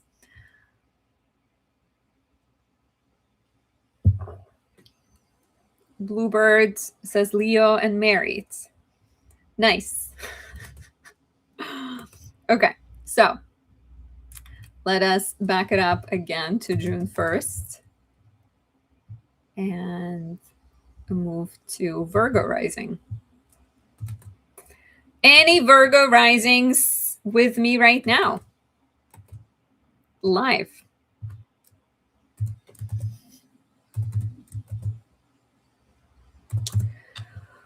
So if you are a Virgo rising, May brought a lot of action to your house of education, travel, writing, publishing, faith, as you learned new things, planned trips, maybe explored some writing projects. There could have been some power struggles with colleagues, and some maybe, realizations how your beliefs affect your health, maybe some need to transform your everyday life, take better care of your health. Things could have been revealed as you've been really busy mentally. Your body could have screamed at you and told you hey, take care of me. There was also a full moon in your third house. So maybe you had to make some changes to your everyday life, make some adjustments. Again, perhaps connected to health, perhaps otherwise. Gemini season offered professional opportunities, and the full moon in the fourth house encouraged you to let go of something in the home and family sector. Maybe you had to make some home improvements and make some changes to your living situation. And then we had a lot of good luck in your 11th house of friendships, networks, community, which continues into June as well. So in June, Mars is still in Taurus in your 9th house. So until June 28th, you are still very much driven to go on adventures, to explore, to learn new things. You got to watch out for Mars being in its detriment in Taurus, Mars being passive aggressive, Mars being too forceful. Mars in Taurus could be like my way or the highway, right? It's very stubborn in terms of what one believes. So try to be flexible, try to lean a little bit more into that Gemini energy. And if you need astrological help, my Exalted Mars or Mars Kazemi candles are perfect to bring a little bit more of strategy and better approach to whatever you do. So yeah, the danger is sort of being passive aggressive, coming across as a bully, being too forceful with your opinions. And then Chiron is also going to enter Taurus, and it will encourage you to examine your relationships with teachers, mentors. It will encourage you to heal your lack of belief in yourself. Chiron. Chiron in the ninth can also bring some bullies into your life. It can bring some challenging relationships with people, but through it all, it can even make you realize how you are being your own sort of bully and how you need to learn to believe in yourself more, especially when it comes to like being a teacher, being a guide to other people, and like believing that you know enough.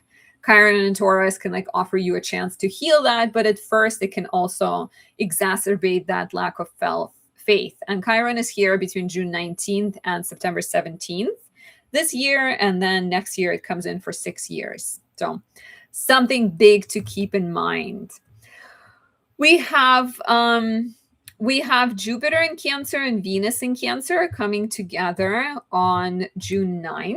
This is the transit I am looking forward to the most. And they're coming together in your 11th house of friendships, networks, social media, hopes and dreams, group projects. So all of that is getting blessed.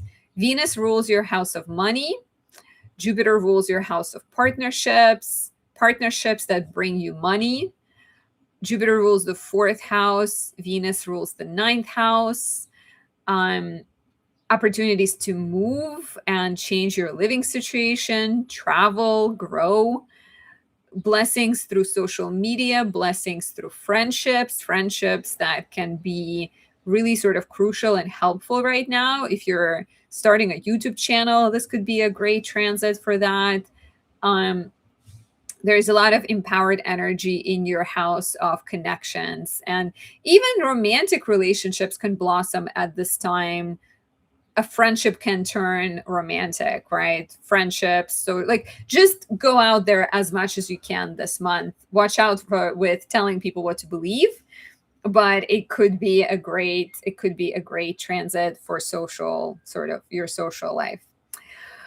Mercury is getting ready to station retrograde in your house of friendships at the end of the month on June 29th. So you may find yourself having to review some of these group projects, having to rethink your strategy, having to address some misunderstandings in your friendship. Chances are high that a friend may also be going through a difficult time, or you may notice this showing up as something in their life that needs to be adjustment. And maybe as they're going through a more difficult time, you are also having to, you're also having to adjust to what they're going through.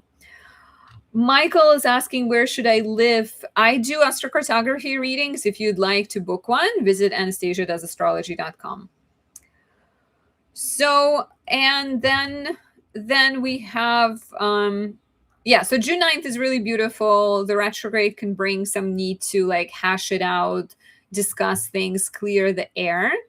Your work house is really busy this month with the Sun in Gemini, later in the month, Mars in Gemini. The new moon is here on the 14th of the month. And so expect professional new beginnings. Maybe a second job opens up for you, right? As a Virgo rising, your house of career is Gemini, which means that you're more likely than other sign to have 2 jobs, to wear 2 different hats at the same time. So you may be starting a second job, you may be starting a new job, getting a raise, promotion, starting a business. Keep in mind that the ruler of this new moon is Mercury, getting ready to go retrograde. So something that begins now may need to be revisited. So maybe you are applying for a job with this new moon, but then Mercury goes retrograde and you're having to look at which connections you have that can help you actually get through the door and get a proper position. Anna Bauer is asking, what if Jupiter in the 11th brought a breakup with friends? Then it's probably for a reason. It may have brought it because the friendship was not sound, and was it meant to last? If the friendship is meant to, if this connection is strong, maybe you will reconnect. Maybe it's just a temporary cooling down. But yeah, sometimes Jupiter brings endings. Even in the 7th house, Jupiter can bring an end to a relationship, but it's going to be on good terms, most likely. Was the end to a friendship unhappy, or was it just like time to go our separate ways? Yeah, so maximize professional opportunities on offer this month, but do keep in mind this sort of need to move slowly, and even Mars being in Taurus suggests that too. So slow and steady wins the race around the time of this of the new moon on June 14th. Then we have the full moon in Capricorn, your 5th house, on June 29th. It completes chapters started in January 2026, and it offers change and transformations, endings, growth to your house of romance, pleasure, parenthood, and children. So something may transform in the child's life. Maybe your relationship with them is changing. A child can graduate from school, move out. There could be interesting developments in their life. If you don't have kids, this can also be about getting pregnant or giving birth to a child. The full moon is ruled by Saturn, and it also squares Saturn in the 8th house. So you may be having to deal with some financial restrictions as you are looking at what pleasure is.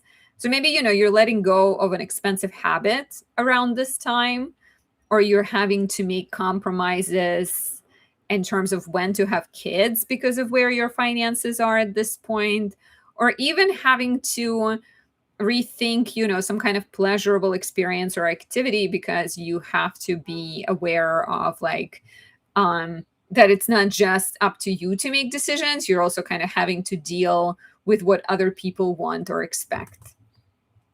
And then Jupiter is going to enter your 12th house on June 30th to stay for a year and a month. And Jupiter here is going into your private sector.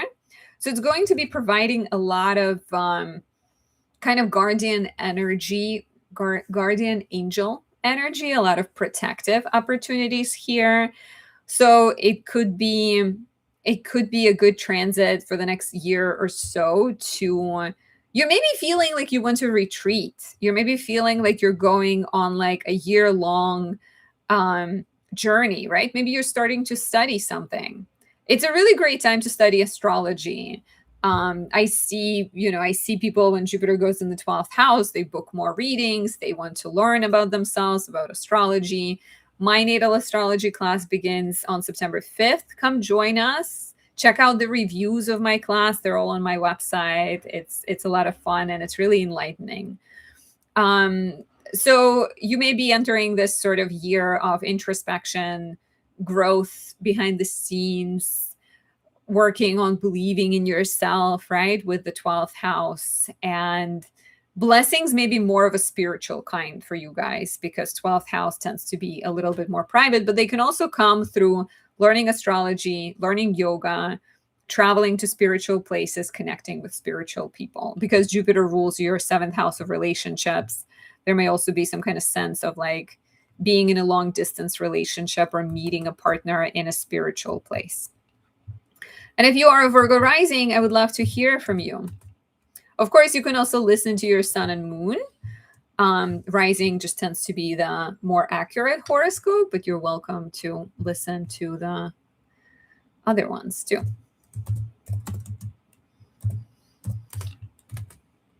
Are there any Libra risings with us still? I know some of you popped up and then disappeared.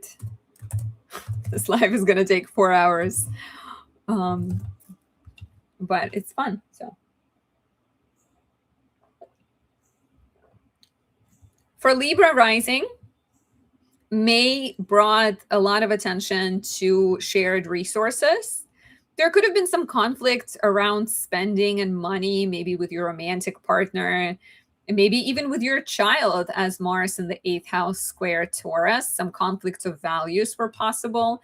Venus, your chart ruler, spend a lot of time in Cancer in your career sector. So maybe you've been exploring professional relationships and partnerships, but of course had to deal with some kind of compromises, sacrifices, tensions that involved your relationships. Julia is still here. Julia, with me through it all. I appreciate you being here. You're saying the video was buffering, but I'm caught up. Okay, awesome. So yeah, some stresses, some need to compromise could have been present in relationships and partnerships and career. And then Gemini season highlighted your desire to learn, travel. Maybe you've been booking some trips or planning to study something.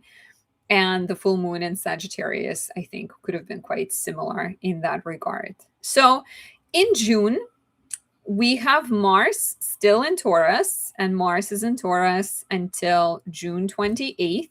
It's in your eighth house, which can give you energy to pay off debts. It can give you energy to work on spiritual projects, to maybe heal and address some kind of unfairness in relationships, some unhealthy dynamics, maybe even take a closer look at your fears. However, Mars is in its detriment in Taurus.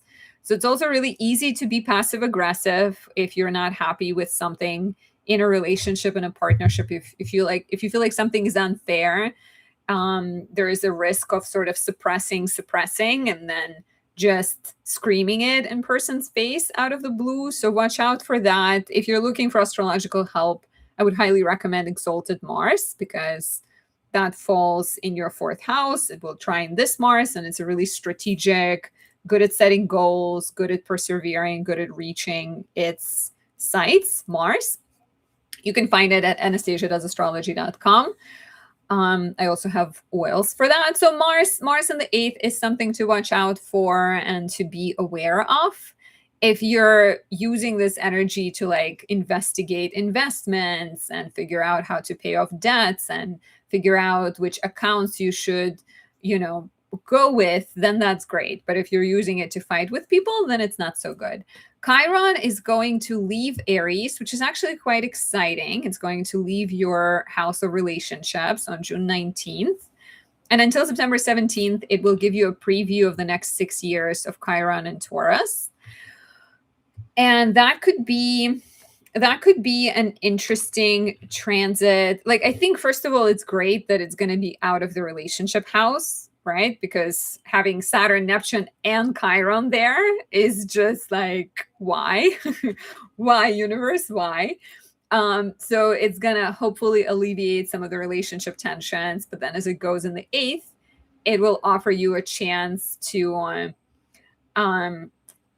it could be tricky, because Chiron in the eighth sometimes teaches you to deal with uncomfortable things, and it can teach you to like it's going to be an opportunity to heal relationships and money, and also maybe learn more about yourself through letting things go. Sometimes Chiron in the eighth can represent people passing away, not necessarily, but there may be some kind of sense that, like, with Chiron in the eighth, you're learning to heal that need to control things, and by letting go of control, by letting go of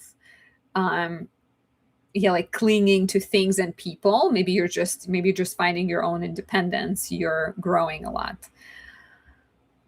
We'll see how this one goes. It's going to be an interesting one, and I think it can like connect you with your own body and offer you a chance to heal the dynamics with people, and like maybe learn to place less value on like money and more value on other things, including believing in yourself, and including like closeness in relationships. I guess we should ask Virgo risings, what was Chiron in the eighth like for you, if you're still watching? So, okay, so then we have Uranus and the Sun in Gemini, your ninth house, until the Sun is here until June 21st. And then Mars comes in later in the month from June 28th until August 11th. Mars will be here. And there's a new moon in your ninth house on June 14th. So this is about learning.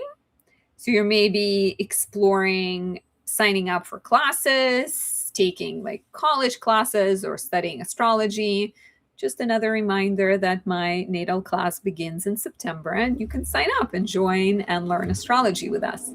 So there's maybe, your knowledge is growing, and the new moon on the 14th is like a big trigger point for that.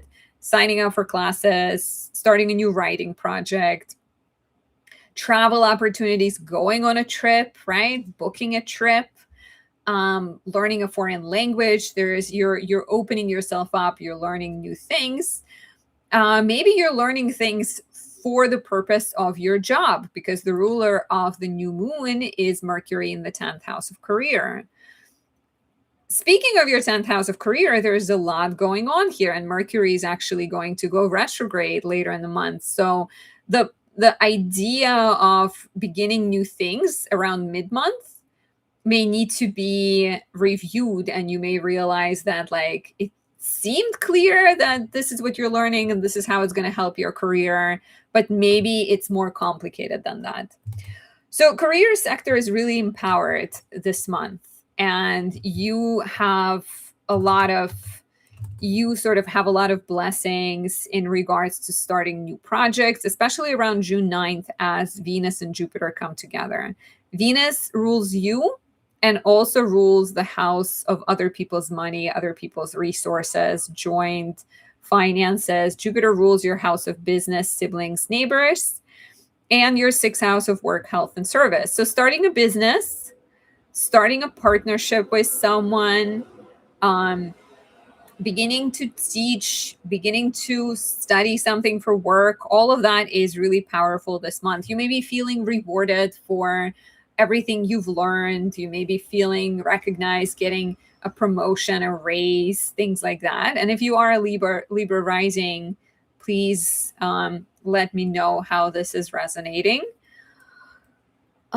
Julia says, my person of interest nephew just passed away Friday. I am so sorry to hear that. How old was he? That's like crazy. He must be pretty like young, right? Yeah, I mean, Chiron in the 8th doesn't need to mean just like a lot of death, but I think a lot of times, like when Chiron is in the 8th, it like teaches you to find comfort in discomfort, and things being taken from you or things being unstable in terms of who you can rely and who you can trust is part of the 8th house MO. But yeah, career stuff, pretty good. Mercury goes retrograde on June 29th.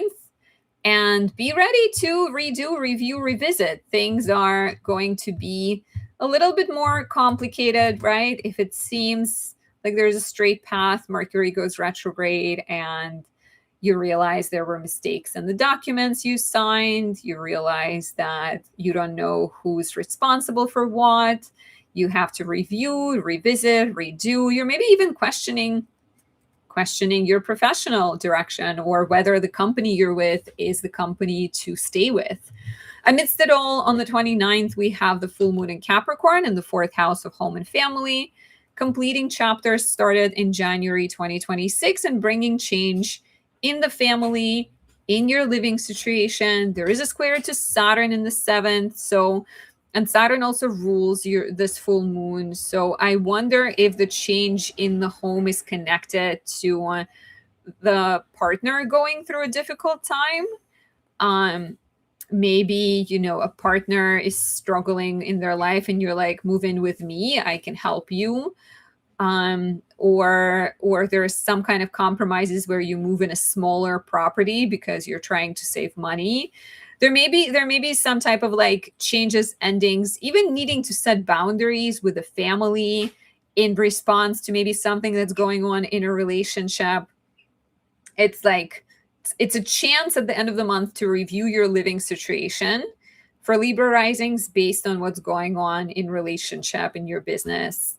And it might so be that, with Saturn in your 7th house and Chiron in your 8th house, that you may find yourself in a position of like being like the person in charge or having to carry a bigger load, let's say. So, and then we have Jupiter entering Leo on June 30th, and it will be there for a year, a little over a year. And Jupiter is entering your 11th house, which is powerful for growth of friendships, expansion of your network, new dreams, new connections, growth of your social media channels. Fingers crossed. New sort of, podcasts with friends, projects with friends. Good luck coming through all of that. Venus is also here between June 13th, July 9th. She's your chart ruler. So you may be feeling more visible, wanting to post more selfies, dress up, going to planets, going to parties and things like that. And if you are a Libra rising and you want to learn more, book a reading at anastasia.astrology.com. Come study with me or pick up my money Mercury candle.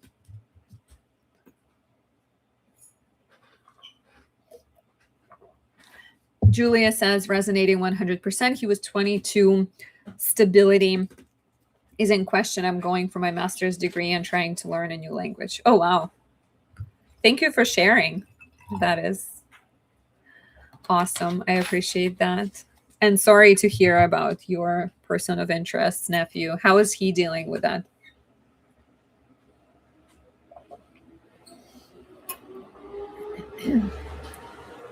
I'm going to go get some more water. So just bear with me. I'll be right back.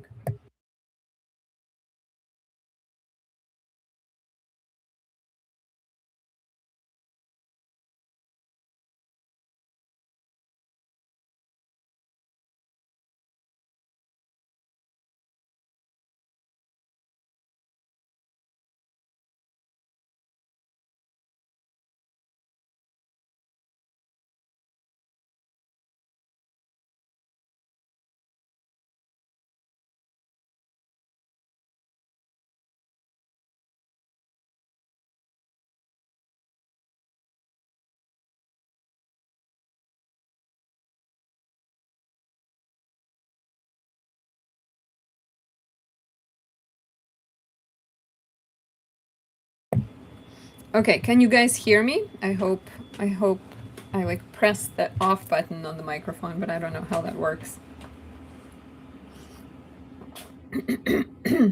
And thank you for sticking around. I appreciate all of you guys being here. Julia says, person of interest traveling out of country for the funeral is difficult. I'm really sorry to hear that. Where is the funeral? Where is your person of interest from? Jeremy Walker says, hi, Anastasia, Scorpio rising, Libra sun, Gemini moon. With the 12th house, 5 planet Libra stellium here. Or am I even here? Ooh, that's how I feel sometimes with 3 planets in the 12th house. Lots of transformation happening right now. And Julia says Ireland. You're saying it's difficult to be there for him. He'll be back next week. I think, it's like, it's impossible to know exactly what to say, but you being there and checking up on him, I'm sure he appreciates a lot, because like having someone, even if the person doesn't say exactly the things, nobody can say exactly the right thing, because it's like, it's something you have to go through and deal with. But I think you being there is like important and really helpful for him. Okay, Scorpio risings. So Jeremy is a Scorpio rising. Any other Scorpio risings live here right now? Yeah, you're welcome, Julia. I've been through loss of family members before, so I get it. What is he's rising? Did you say? Do we know? Do you know? Okay, so if you are a Scorpio rising, May brought a lot of action in your relationship sector with Mars in Taurus. And you may have dealt with some friction between your relationship sector, or like there could have been some tension between what you want to accomplish in your relationship and what's going on in the family. There could have been some deep transformations in the family that like affected either your view of relationship or brought up some fears in a relationship, and you maybe had to deal with some power struggles with family or your partner. There was also a lot of focus on your identity and your sense of self as you had to figure out what is important to you with the full moon in Scorpio. And then your houses of money were quite active during Gemini season and Sagittarius season. Julia says he's a Virgo rising, Leo sun. Oh, so Leo sun, he's also dealing with Pluto opposite his sun. Edgar Reyes saying hi, Anastasia, sending you love from Chihuahua. Chihuahua? Am I saying it correctly? Mexico? Okay, so forgive me, Scorpio risings, for distracting. In June, we still have Mars, your chart ruler, still in the house of relationships, pretty much until the end of the month. It's there until June 28th. And since it's your chart ruler, where Mars goes, you go. So Mars in the 7th suggests that you're driven to partner up. You're driven to start new relationships. You're driven to commit to relationships. There is a lot of opportunities for relationship advancement. However, Mars is in its detriment in Taurus. And it could be a little bit passive aggressive, a little bit bullyish, and maybe it's you, maybe it's your partner who's coming across that way right now. There may be some conflicts you need to deal with. There may be some tendency to avoid conflicts until they blow up and boil over. So I would recommend that you do your best to talk things out as they come up, to express frustration, to get on the same page. If you need astrological help, I have Mars and Scorpio and Mars Kazemi candles. Both fall in your first house and will fit you like a glove. Really good for taking action, being brave, strategic, and expressing yourself, or setting goals and sort of reaching those goals. And it can benefit relationships in the process as well, because if you're better at expressing frustration, relationships will feel it. So Mars is here, as mentioned. Be as direct as possible. Chiron will join Mars on June 19th and enter your 7th house. This could be a profound time of, first of all, pain getting revealed in relationships. If there is any, it can always be about partners going through a more difficult time. Chiron here can make your partner or people you're attracting at this time, it can make them more vulnerable. You're maybe more attracted to people who are vulnerable. You may be more attracted to people who need healing. Really great if you're like a doctor or a psychotherapist. Really good time, right? Because then all of the vulnerable people who need healing will just come your way. But in relationships, there could be this profound time of understanding your own vulnerability and your partner's vulnerability, and maybe finding ways to come closer through difficulty and heal things together. And if you're single, beware of attracting people that are hurt and you're just there to be their doctor. Like, we're all hurt, we all have wounds, but you don't want to just be that for a person. And watch out also for the wound of like self-doubt in regards of how much you deserve in relationships, because sometimes Chiron here could bring up your insecurities about how much you are worth. And of course, it will urge you to heal that and to become your own perfect partner. And then the person you attract will come and meet you at that level. So we've got a lot of action in Gemini as Gemini season continues, and we get a new moon in Gemini on the 14th of the month, bringing a lot of focus on negotiations. Mars, as well, maybe you're signing contracts, maybe you're starting partnerships with other people. There may be new beginnings in your partner's finances or in your own finances. You may be starting a new job and having to negotiate the pay. Additionally, paying off debts is possible. For some of you, you're maybe looking to get a student loan with Mercury in the 9th house and Jupiter still in the 9th house until the end of the month. Maybe you're applying for loans, or you're getting a mortgage, or you're paying off some kind of legal fees, or you're even starting some kind of legal matter around this time. So with Mercury in Cancer in the ninth and Venus Jupiter conjunction, which I love, as I keep saying, Venus conjoins Jupiter on the ninth of the month, and this is my favorite transit. It brings romantic opportunities for sure, with Venus and Jupiter both ruling your romantic houses. You're maybe meeting someone foreign. You're maybe meeting someone through a class you're taking, like your classmate walks in and the time stops and the light shines on them and the leaves fall slowly in slow motion behind this person. Like it's just magic, right? Uh, or you're getting inspired to learn something. You're maybe starting a teaching job, a legal job. There could be some opportunities to go on an adventure. Venus Jupiter is really lucky for adventures that involve expansion of your mind, travel, teaching, writing, publishing. A really great transit as well for like coming up with new ideas and starting a writing project. I love, love, love it for that. Mercury will go retrograde on the 29th of June, which suggests that if you are writing, if you are studying or applying for a grant or scholarship or a student loan or whatever, there may be some kind of delays, some kind of obstacles, some kind of rethinking. This is, you have your dissertation or your project and you show it to your teacher and they give you 5 pages of notes and now you have to rewrite a bunch of stuff. So some kind of rewrites. I need to deal with administrative, legal matters. If you're traveling, so the retrograde begins on June 29th, lasts until July 23rd. If you're traveling around this time, just triple check that you have all of your documents ready. That you have the visas if necessary, because sometimes I've had an example when I was flying to Brazil through Canada and I wasn't a citizen yet. I think I just had a visa at the time. I didn't even have the green card yet.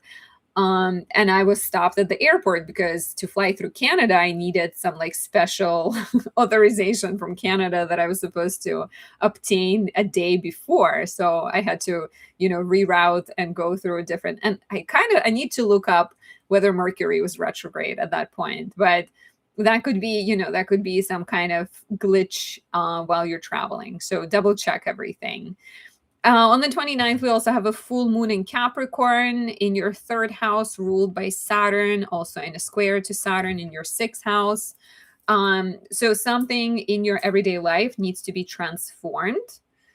Maybe Saturn in the sixth can suggest that you have been taking on too much, you feel burnt out, or you're dealing with health concerns, or there's just so much going on that the full moon urges you to restructure your schedule, to say no to something, to get some technology that helps you, to get your sister to help with the care of your grandpa or something like that. The full moon in Capricorn also looks back at the new moon in Capricorn in January 2026 and can be completing chapters started back then. But I think it's very much a suggestion as your sights are set on these adventures and change in your writing, education, travel. What needs to change in your everyday life? What boundaries do you need to set? Which changes you need to make to kind of streamline? And maybe it's like literally, decluttering your office or a spare bedroom so you can start an office so you can write there.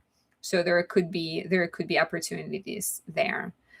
And we have a Phoenix rising who has a 3-year-old toddler as a Scorpio rising. Is your 3-year-old toddler starting a writing project? Maybe starting school. Maybe there is some kind of kindergarten stuff. And Jeremy is asking, what about the single Scorpio risings who have been out of the game for a while, been 3 years of healing since breaking off an engagement?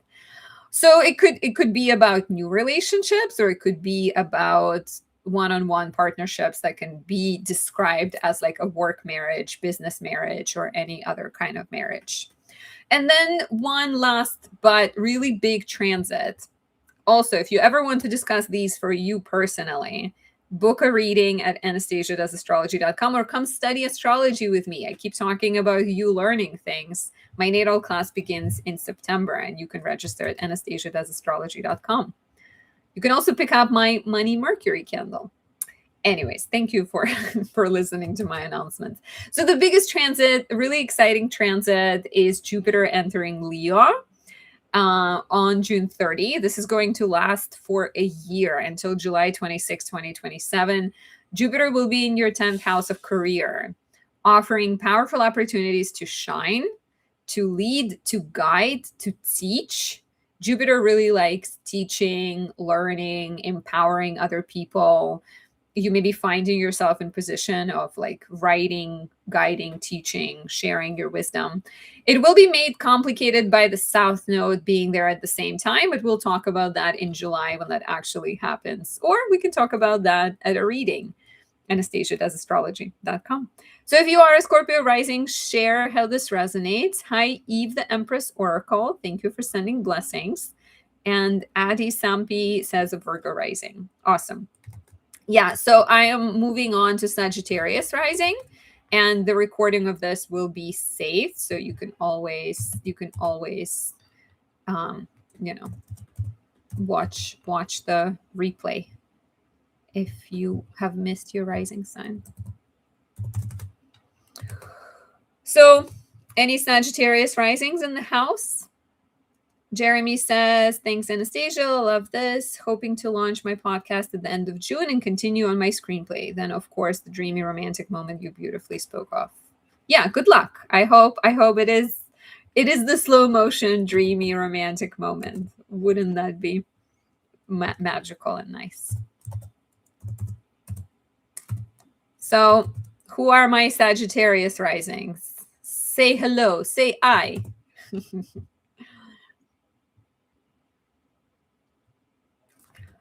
So for Sag risings, Mars in May brought a lot of attention to your work search, or to maybe just you had to deal with a lot of work or health matters. There could have been some power struggles with colleagues, siblings, neighbors, some maybe sense of doing too much, having to have some heated conversations. A lot of focus was on your relationship sector during Gemini season. And the full moon in Sagittarius highlighted your house of health, identity. Again, health, right? Health could have been a big topic and continues to be a big topic as Mars is still in Taurus most of June. It's here until June 28th.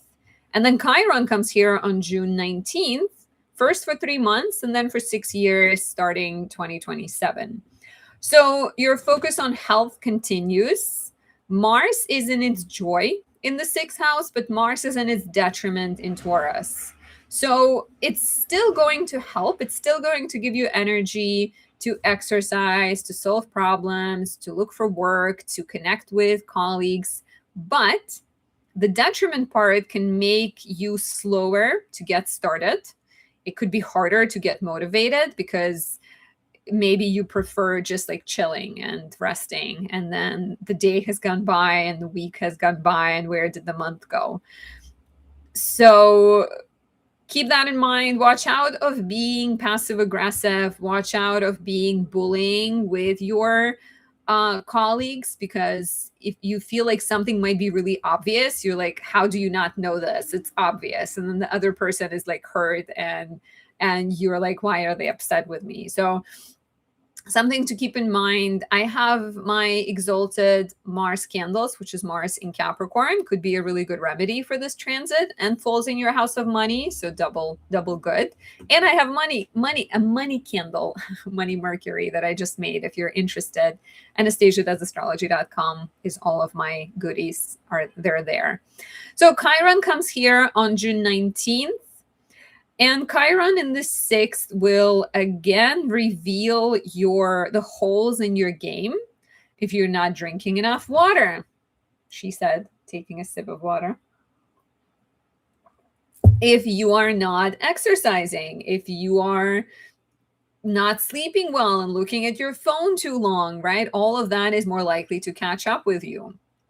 So Chiron may reveal where are you not taking care of your body, and then maybe exacerbate those things. Mars in the sixth also generally can be really irritating. It can be the time you're like getting more rashes and you're getting burned and you're getting in more accidents. So that's another note to keep in mind for June. Move slowly as much as you can. And then Chiron will be that as well. The positives of Chiron here is that it can stimulate healing and that it can encourage you to become a healer. Chiron in the sixth could be like a really, really powerful placement where you realize that like you can't heal others without healing yourself first. And then once you do, you have the powerful knowledge to share with the rest of the world. Gemini season continues to create hoppity hopping energy in your seventh house of relationships. And we get a new moon here on June 14th, which is powerful new beginnings in relationships. If you're single, could it be someone new coming into your life? If you're seeing someone, maybe you're making it official. If you're in an official relationship, maybe you're getting engaged. If you're engaged, maybe you're getting married. If you're married, maybe you're having a child. So big developments in a relationship, developments in the life of the partner are also possible, like them going through a big shift that then affects you. They get a new job in a different state and you have to follow them. The ruler is Mercury in the 8th house. So the changes in the relationship might be prompted by your desire to make an investment. Maybe you're buying a property. And so you're like investing into a house and you're moving in together, or you're becoming homeowners with somebody else. There could be some kind of focus with Mercury in the 8th on sharing, merging resources, getting married for sure, or making investments together. And relationships represented by the new moon in the 7th house doesn't need to be only romantic ones. We are also thinking of like a business partnership, even a lease that you sign with your landlord that still has a contract to it. Mercury is getting ready to station retrograde at the end of June. So that is something to keep in mind, and know that Mercury going retrograde might suggest that you don't, it's already in its shadow around the time of this new moon. So it has already entered that stage of it's going over degrees. It's going to have to go back over later on. So there is maybe some negotiations, some contracts, some financial or legal matters that will need to be reviewed. And just like keep in mind that things may seem clear right now in relationship, partnership, negotiation, but you will need to figure out how fair they are once you figure out some like maybe hidden clauses to a contract that you weren't aware of. My favorite transit of the month occurs on June 9th as Venus and Jupiter conjoin. Jupiter is your chart ruler, and it rules your house of home, family, and property. So again, we have like real estate possibilities, right? Buying a home, renting a property, some kind of opportunities around like real estate, family, property. And then Venus rules your 11th house of friendships, networks, hopes, and dreams, and your 6th house of work, health, and service. And so the two are coming together. This could be good luck financially. You get money from family to buy your first house. Your student's loan forgiven. You get a raise, a bonus. The gifts here might be coming to your partner as well. A partner may receive an inheritance or a raise, a bonus that they then generously share with you. You may be getting your tax return if you haven't yet for some reason. Maybe like you're getting a really big tax return. I mean, we're already in June here, so I don't know who's getting their tax returns right now, but maybe you are. Maybe you filed for a delay. So, and of course, Mercury goes retrograde, and some conversations about money, fairness, intimacy, vulnerability will be happening. So the retrograde begins on the 29th of June, and then it lasts until July 23rd. So on the 29th, we also have a full moon in Capricorn in your second house of personal finances, in a square to Saturn in the fifth house of romance, pleasure, parenthood, and children. Saturn also rules this full moon, so it's very much enmeshed and intertwined with this lunation. Changes in your personal finances in response to getting this mortgage or this loan, buying this house, right? Saturn in the fifth, maybe you just had a child or you're considering having a child. There is responsibility to your family, right? Responsibility to your child. Maybe there is some kind of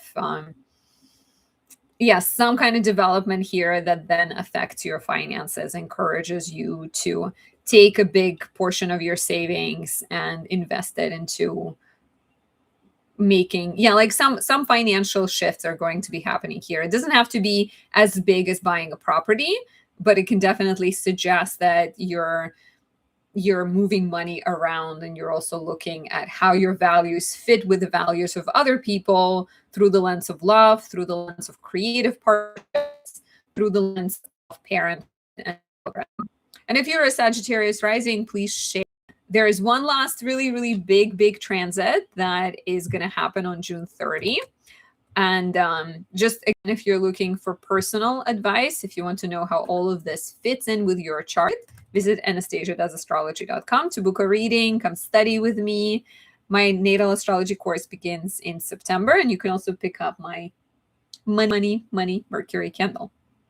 So Jupiter, your chart ruler, enters Leo on June 30 and will be there until July 26, 2027. So for a year and a month almost, right? And Jupiter in Leo is a really powerful transit for learning, for travel, for good luck with any legal matters. You may be moving somewhere far away, or you're going on like a really long trip potentially. You may be starting to study something, maybe astrology, maybe with yours truly. But there could be a year-long course that you're signing up for, or some sort of expansion of the mind, expansion of your faith. Even getting involved with like a church or religious or political organization is possible here. So share how this resonates if you are a Sagittarius rising, and we will move on to Capricorn risings. Any Capricorn risings watching live?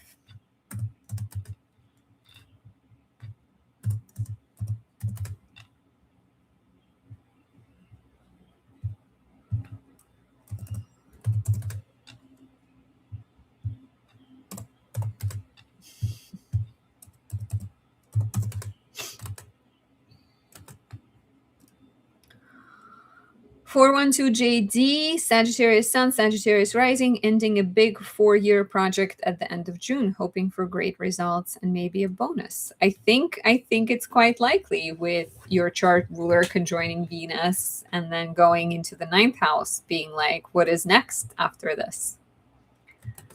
Okay, so if you are a Capricorn rising, speak up because you guys are coming up.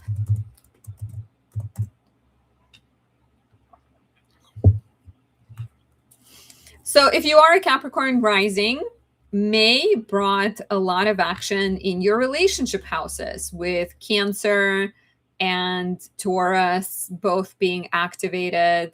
Maybe you've started creative partnerships with someone. Maybe you went on more dates. Maybe you've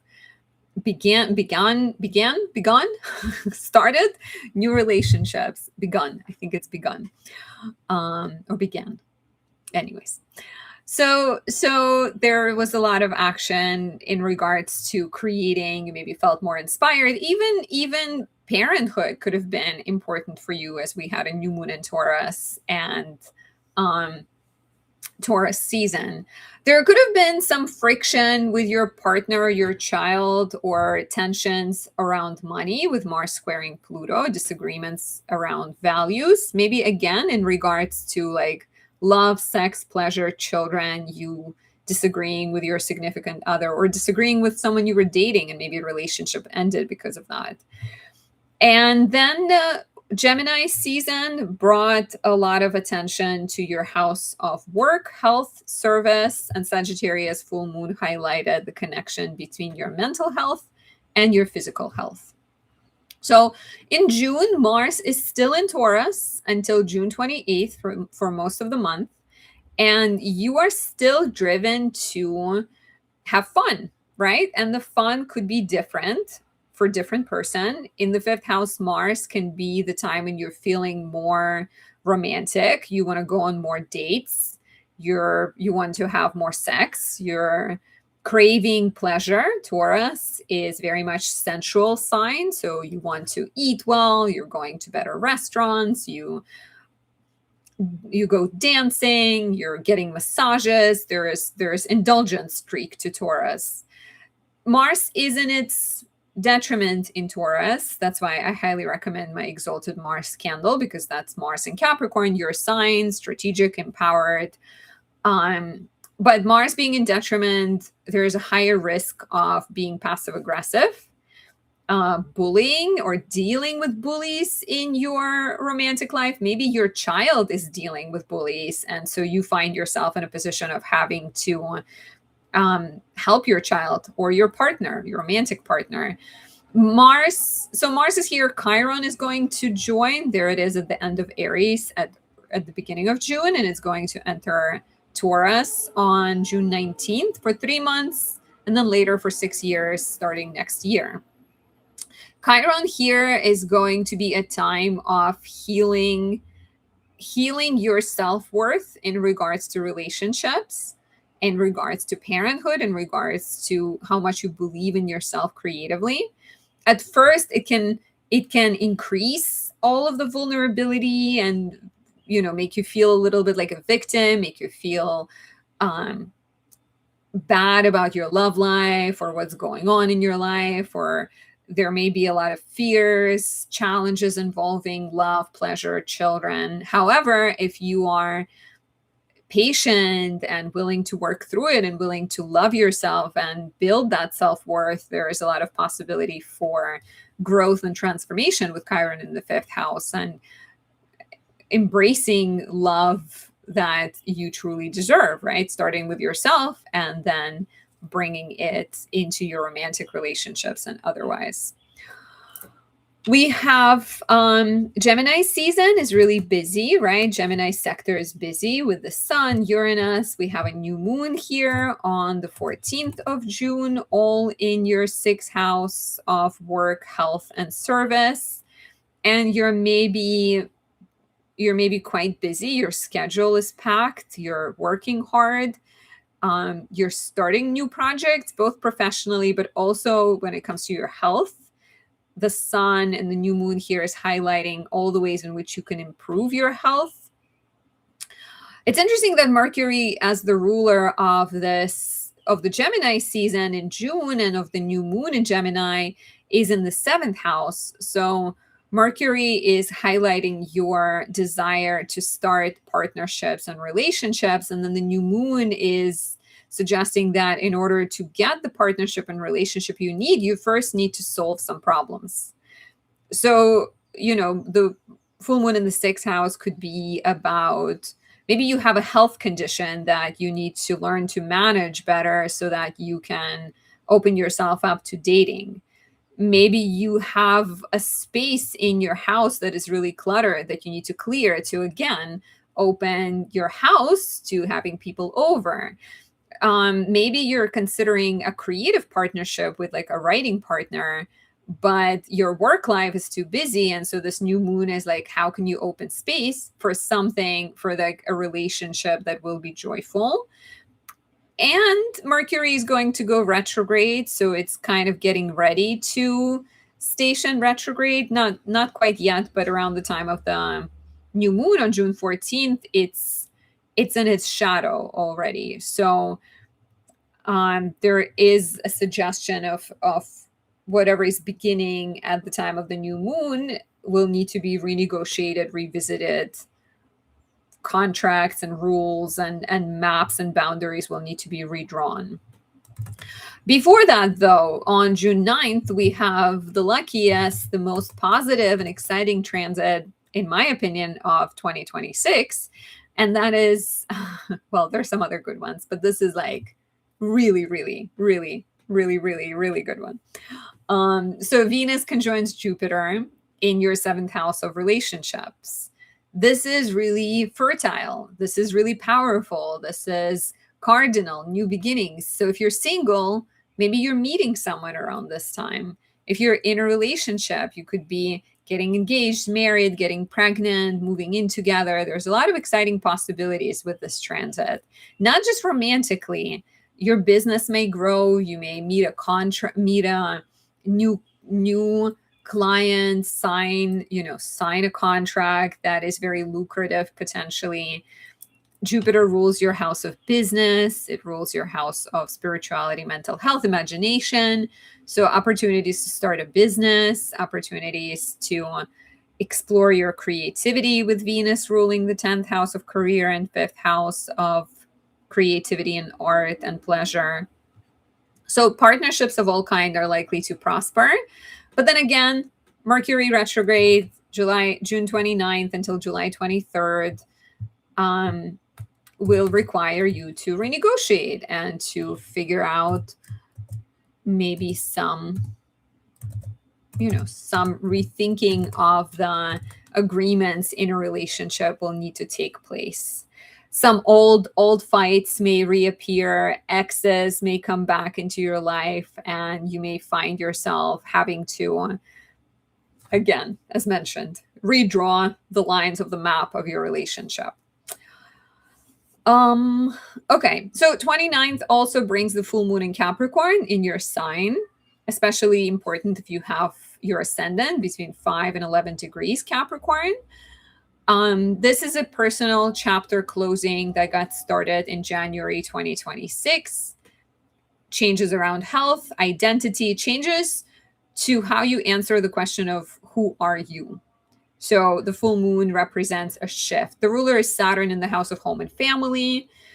The moon also squares Saturn in the house of home and family. So there may be changes in the sense of self, maybe coming from a need to differentiate yourself from your family, to separate yourself from your family. So maybe you're moving out from your parents' house, or you are healing old wounds, you're discovering things, you're setting some kind of boundaries, maybe even having to heal something that, like a chronic condition or some kind of condition that you've had since you were really young, attending to your body through the lens of creating more comfort, security, and becoming more clear in your sense of self is what this full moon is showing. And then our really, really big transit happens at the very end of the month on June 30th. I am going to likely do a collaboration with Rox. If you know, we've been doing our annual reviews horoscopes. So we're probably going to talk about Jupiter entering Leo. Keep an eye out for that. But also for any of these transits, any personal questions you have, anastasiadoesastrology.com is the website to book a reading and to come study astrology with me. So Jupiter enters your 8th house on June 30th. Will be there until July 26th. This is great, a really great transit for an improvement of your finances and gifts that come through other people. You are more likely to grow your wealth right now through collaborating with others, through partnering up with others. Other people are likely to be more generous with you and offer you gifts and opportunities and resources. And you may also find yourself spending more. So that's something to keep in mind, because money will be brought by Jupiter, but money can also be taken by Jupiter. And but overall, it's quite a positive transit. South Node is going to come here, which will be a bit tricky, but we'll talk about that in July. And what was the other thing I wanted to mention about this transit? Yeah, you can see your partner getting a lot of benefits at this time. So if you have a partner who's like struggling with work and is looking for work, this transit can be the time that they get the job, they get a raise, they get an inheritance, and like they receive some blessings and you receive blessings through them as well.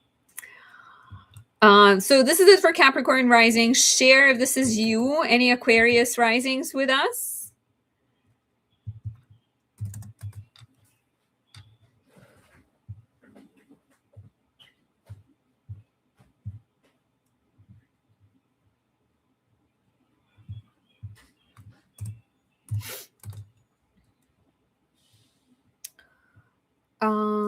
Okay.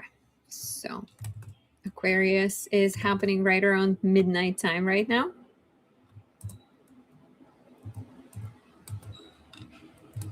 I am going to quickly run to the bathroom. And I'll be right back. So hold on and stay with me. Just give me a minute.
Okay, I'm back. Thank you for being patient. This might be the longest live I've ever done, so definitely need some water breaks and some bathroom breaks. Okay, Aquarius is next. Any Aquarians with us? Speak up. Just gonna grab the timestamp for you guys and we'll be in business.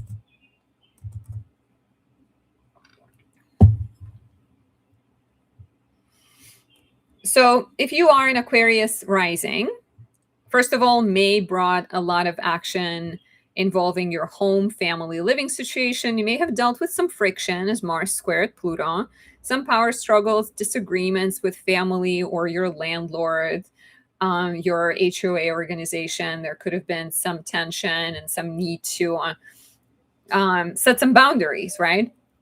There was also professional focus with the full moon in Scorpio. And your romantic house got highlighted during Gemini season, offering you more opportunities to have pleasant experiences, have fun, date. Maybe you felt more creative. Maybe you went out dancing or painting, or you were doing some fun activities. And then the full moon in Sagittarius that came at the end of May offered opportunities to transform your friendships and your social relationships, as perhaps you realize that there are some people who don't have the same idea of fun as you are, and maybe you connected with some people who do. And then Venus and Jupiter blessed your professional house and helped improve your health potentially, but maybe also highlighted some stressors and pressures on your health and wellness as Venus squared Saturn, your chart ruler. So in June, Mars stays in Taurus pretty much until the end of the month. And Mars in Taurus is encouraging you to take care of your home. There could be some DIY projects that you're doing. You're maybe more driven to spend time with family, or maybe literally traveling to see family and traveling to, traveling to see loved ones. Mars in Taurus is more about slow and steady. So whatever you're thinking of working on in regards to home and family, you're maybe slow to start, but once you get going, you can achieve a lot. So use this energy to fix things in the house, to connect with family, to maybe be active with family. Watch out for the passive aggressive tendency of Mars in Taurus because it's in its detriment. And so it may be easier, like you may come across, Mars and Taurus will suppress anger, suppress until it blows up or you say things that upset other people. So I recommend expressing it as it comes up. I would also recommend my Mars in Scorpio or Mars Cazimi candle because that highlights your 10th house of career, status, reputation. And it's also Mars in its domicile, which is a lot more empowered and really good for setting goals and reaching your desires. High flower remedy. Do you speak Russian? Is that why you're using my Nastya Russian name? Okay, so keep that in mind. Chiron is also going to enter Taurus, your 4th house, on June 19th for 3 months, giving you a preview of the next 6 years. And Chiron here can reveal wounds in the family. It can reveal unresolved childhood pain. It can even bring up some secrets or tensions in the family that need to be looked at more closely. It's going to highlight how much self-worth do you get from your family, or where do you get your self-worth to begin with, and encourage you slowly but surely to rewire your brain and rethink what makes you valuable, especially if there are any friction or tension in the family, or if you feel like your foundations are not as stable as you'd like them to be. Sometimes, Chiron in the 4th could suggest moving and then having to redefine what comfort and security is, and maybe going through some vulnerable period in the process. Gemini season is continuing to activate your 5th house, bringing more romantic opportunities, especially around the time of the new moon on the 14th of June. The new moon can offer you a chance to date someone new. It can bring a new creative passion. It can bring a pleasant experience. Maybe you're going on a trip with your significant other. Maybe you are connecting with your friends. It could definitely be about a new romantic chapter, maybe making a relationship official or starting a new relationship, getting pregnant, having a baby. 5th house is connected to children, but also feeling creatively inspired and maybe starting an art project of some kind. The ruler of this new moon is Mercury in the 6th house of work, health, and service. So maybe you are considering doing something more creative for work, or you are uniting pleasure with play, work with play, pleasure with work, and finding ways to have more fun at your job, or maybe even honestly dating someone you work with is a possibility here. And examining your relationship to pleasure, your relationship to eating sweets and indulging and things like that. And then maybe new moon here represents a need to be more health conscious and then having to make some changes. You take up dancing to exercise and to feel better, or you give up on drinking sugary drinks to feel better. So there's maybe some kind of connection there, especially with Mercury getting ready to go retrograde. And so it's in its shadow around the time this new moon occurs, which suggests that there's going to be a review, rethinking, and a need to sort of examine your work routines, your habits, your relationships with colleagues, and solve some problems that are in front of you, perhaps. Okay, so the biggest sector of blessings this month is our Venus Jupiter conjunction in your sixth house on June 9th. And this is the two benefics, two planets that represent happy things for us coming together in your sixth house of work, health, and service. So there could be some interesting professional opportunities that that offer you a chance to travel. There may be opportunities to learn something. Venus rules your ninth house of travel and learning, to learn something about health, about wellness, about nutrition and exercise, whether for the purpose of healing your body or for the purpose of becoming a teacher, a guide, and sharing that information with other people. Jupiter rules your house of money and your house of hopes and dreams. So again, some kind of professional growth, investment in your health, investment in your knowledge is all possible here. And then, of course, we've got Mercury retrograde coming up.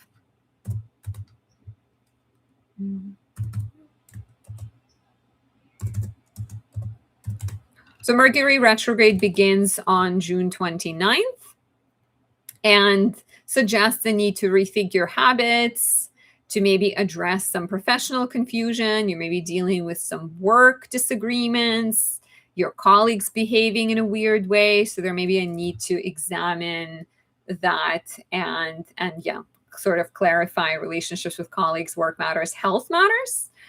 As Mercury is going retrograde, we also get the full moon in Capricorn in your 12th house, which reveals to you that it's not just about your body and your physical health, but it's also about your mental health, and urges you to take notice of your sleep, of your meditation practice, of your relationship to therapy. There may be some opportunities to let things go. 12th house has to do with letting things go. Full moon has to do with letting things go. Saturn squares this full moon, which can also reflect that, there's a busy sixth house, there's a busy third house, there's a lot going on. You may be really busy and really sort of focused on handling a lot of things. And so this full moon may be about the importance of tending to your mental health and creating peace within your life, and also about the importance of saying no to things sometimes. And then the biggest, really, really exciting transit for you guys is Jupiter entering Leo on June 30. And by the way, if you ever want to talk about these transits in more depth, you want to get a reading that's tailored to you, book a reading at anastasia.astrology.com and come study astrology with me. My natal class begins in September, and you can learn how to read charts and how to understand yourself better, improving your relationships in the process.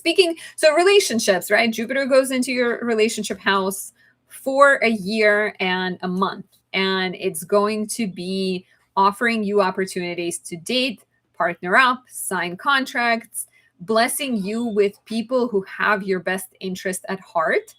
This is not just romantic. It could be romantic if you're looking to start dating someone or grow your love life, especially with Venus there between June 13th and July 9th this year. But it can also be just about signing contracts, meeting people, negotiations, all of that kind of stuff will be blessed at this time. South Node is going to join in July, which will be more complicated, and we will talk about that in July. Or again, book a reading. Mary Cole says, Pisces rising at 9 degrees, full moon on May 30 is perfect square to my ascendant. Oh, May 30, Sagittarius. And the Capricorn new moon in June is a sextile to that point. Okay, that's interesting. Could be fun to look at, like if you wanted to book a reading, we can dive into what that means, why both of them aspect your ascendant. Rebecca says moon 10, Gemini, and Mercury 11, Sagittarius, interested for this full moon. Yeah, that will be, obviously, I'm filming this on May 27th, so the full moon on the 31st of May is still ahead of us, but we're already talking about the full moon in Capricorn. Okay, And so next we're going to look at our Pisces rising. Any Pisces risings besides Mary Cole?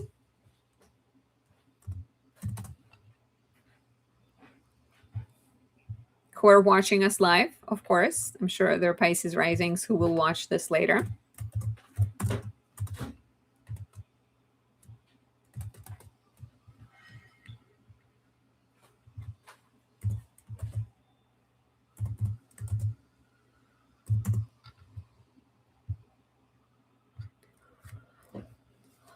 For my beautiful Pisces risings, May have been quite busy with Mars in your third house. You maybe had to solve some problems.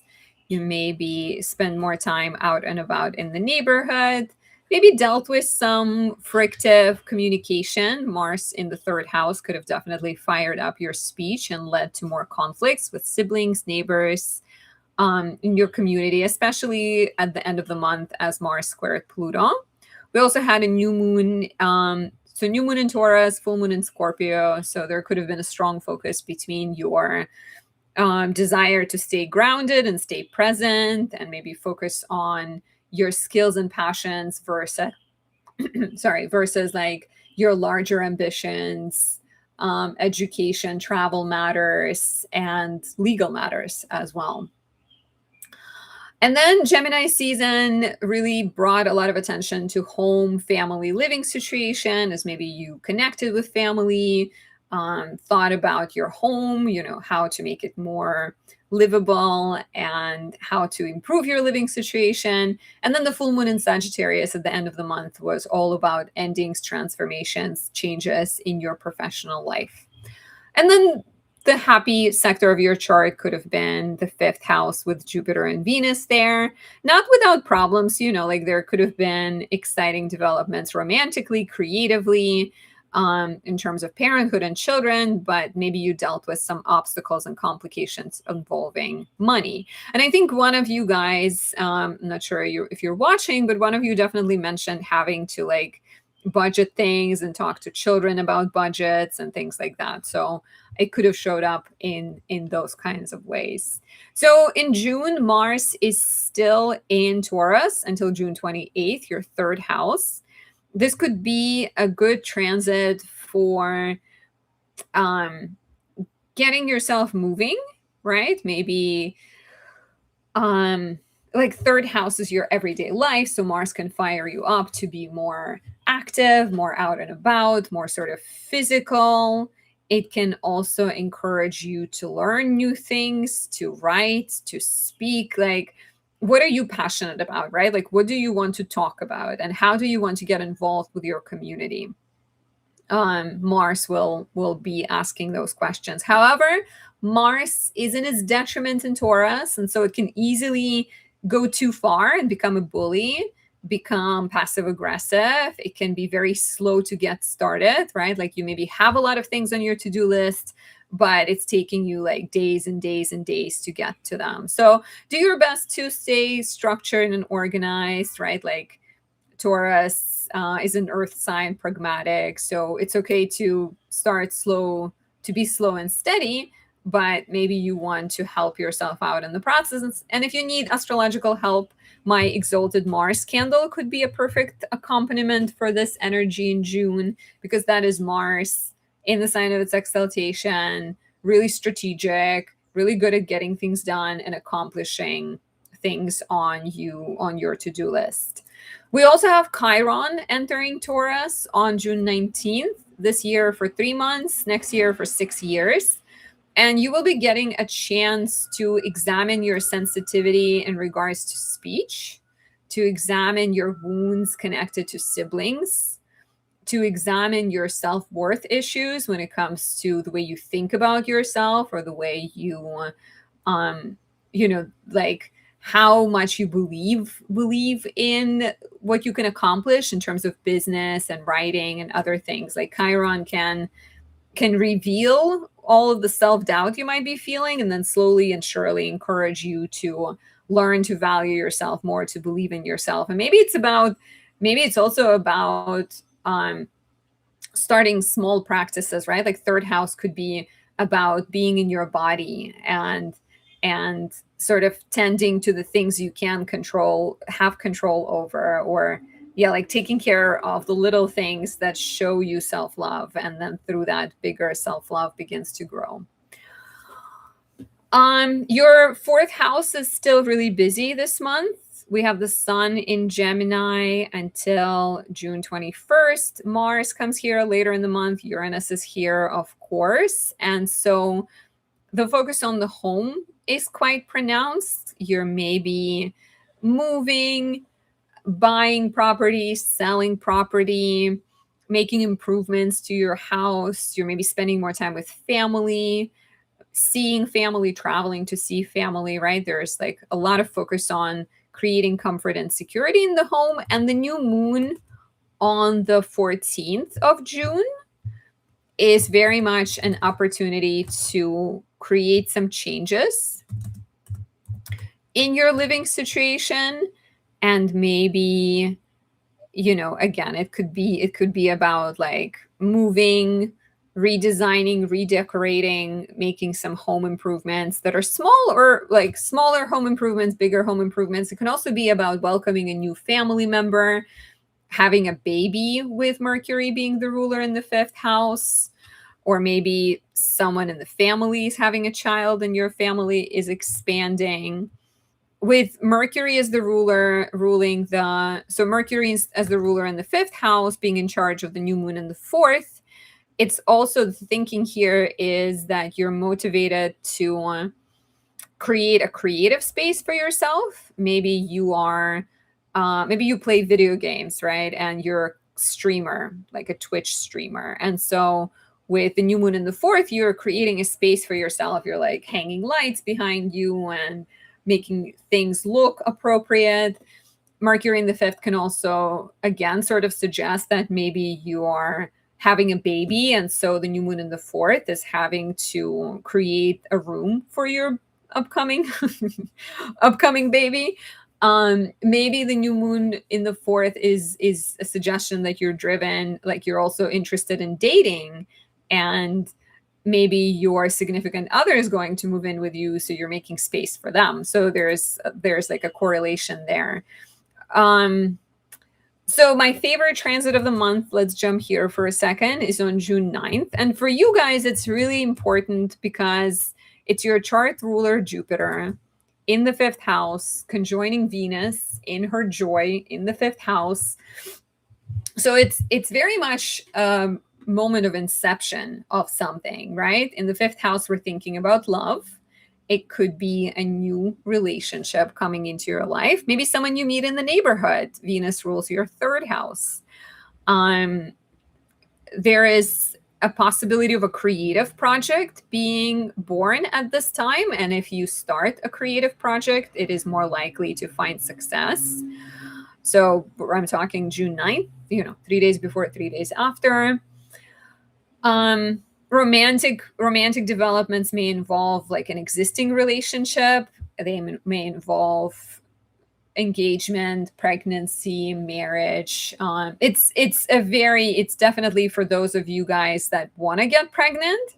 It is a transit to just like focus on that. Or you might just find out it might be like, it might be a culmination of trying to get pregnant if you are a Pisces rising, that's where you are.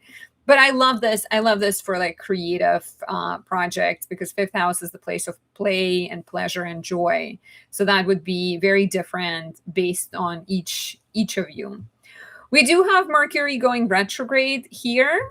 So whatever you incept, conceive, begin in early June will need to be revisited, rethought, redone as Mercury goes retrograde on June 29th. So Mercury's retrograde from June 29th until July 23rd. And this can suggest that, let's say you started a writing project, Mercury will be about like reviewing, rethinking, retooling. Maybe you're actually bringing one of your old ideas back to life creatively. Romantically, you can see someone from your past coming into your life. Maybe you were like, okay, this new person is the right one for me and I love them and I'm going to be with them. And then 3 months into that relationship, your ex knocks on the door and you're like, am I ready for it? Maybe you are, maybe you just had a child, but then you need to like rethink your day, your structure, your parenting methods. So there's a lot of possibilities for having to be introspective here. We also have around June 20. Okay, I got a message just now saying that my connection was unstable. Hopefully we're back in business. Mary Cole, who is a Pisces rising, says, yep, Pluto Mars square hitting third house. I am a room parent for my kids' class. We had a massive blast of texts with parents arguing over bullying situation in classroom. As room parent, it fell on me. That is, yeah, that would do it. I think Pluto in the 12th house too, something hidden coming to light. And then Mars in the third, and you having to navigate the drama. I'm sure you did well, but yeah. Eden Bari is asking, have I done Taurus rising? Yes, I'm doing Pisces, which is the final rising sign, but the timestamps and the video will be posted later. So the full moon in Capricorn on June 29th completes chapters in friendships, in group dynamics, in maybe even siblings, older siblings specifically, and yeah, group projects, hopes and dreams that get started in January. With a new moon in Capricorn, it can bring a shift in a friendship because perhaps there is some kind of disagreement about values. It can change your social life because you're maybe, the ruler is Saturn, the full moon is squaring Saturn. You're maybe being more like, you're being more money savvy right now with Saturn. And so something needs to shift in terms of how often you go out, or how, like there's maybe even some kind of project you're working on and you kind of have to retool it based on how much money you have. So having to make compromises at the later in the month is quite likely, especially I think is like Mercury is retrograding and you're rethinking what pleasure is, right? How fun it is for me as a as a fiance of a Pisces rising, and we're planning a wedding, and we're definitely having to make some compromises in terms of how much money we're going to spend on what. And then the last transit that I'm going to mention, and I'm going to promote my work and tell you that I teach astrology and you can study with me by booking. You can study with me my natal. You can also book your personal reading as well. And okay, so the last transit for Pisces worth mentioning is actually quite a big one. It is your chart ruler, Jupiter, leaving Cancer and going into Leo for a year. Starts on June 30, lasts until July 26 for like a year and a month. And this can bring a sense of growth in your professional life. Sixth house is not necessarily career, it's more job sector. So there may be more work that you're doing. You're maybe doing work that's more like service oriented, that's healing, that involves animals. Sixth house rules pets. So you may be working with pets, or you're getting a pet and there's just more work that is connected to them. Your relationships with colleagues may improve over the course of the next year. Your health may improve. There may be more focus on bettering your health. Jupiter in the sixth it's a really good period to like take action to improve your health. A lot of times it suggests that the amount of work you do is quite big, but because Jupiter is the planet of good luck and optimism, you don't feel as burdened by it as you otherwise would. There is a sense that you're doing something for a reason. You have a purpose and you have a noble mission that you're on. So enjoy it. We will talk next month about the South Node coming in here and making things interesting. As it does, astrology is never static. There's always extra characters appearing on the scene. And if you crave personal advice, you really want to know, okay, let's look at my chart and see how this hits my planets, I would recommend booking a reading. And yeah, sure, Eid Mubarak to all people celebrating today. So let me know how this resonated. Make sure to like, make sure to subscribe. You can say thank you by buying me a tea, a coffee, if you appreciated the message that I had for you guys today. And I will see you in the next video. Thank you so much for your continuous support. Bye.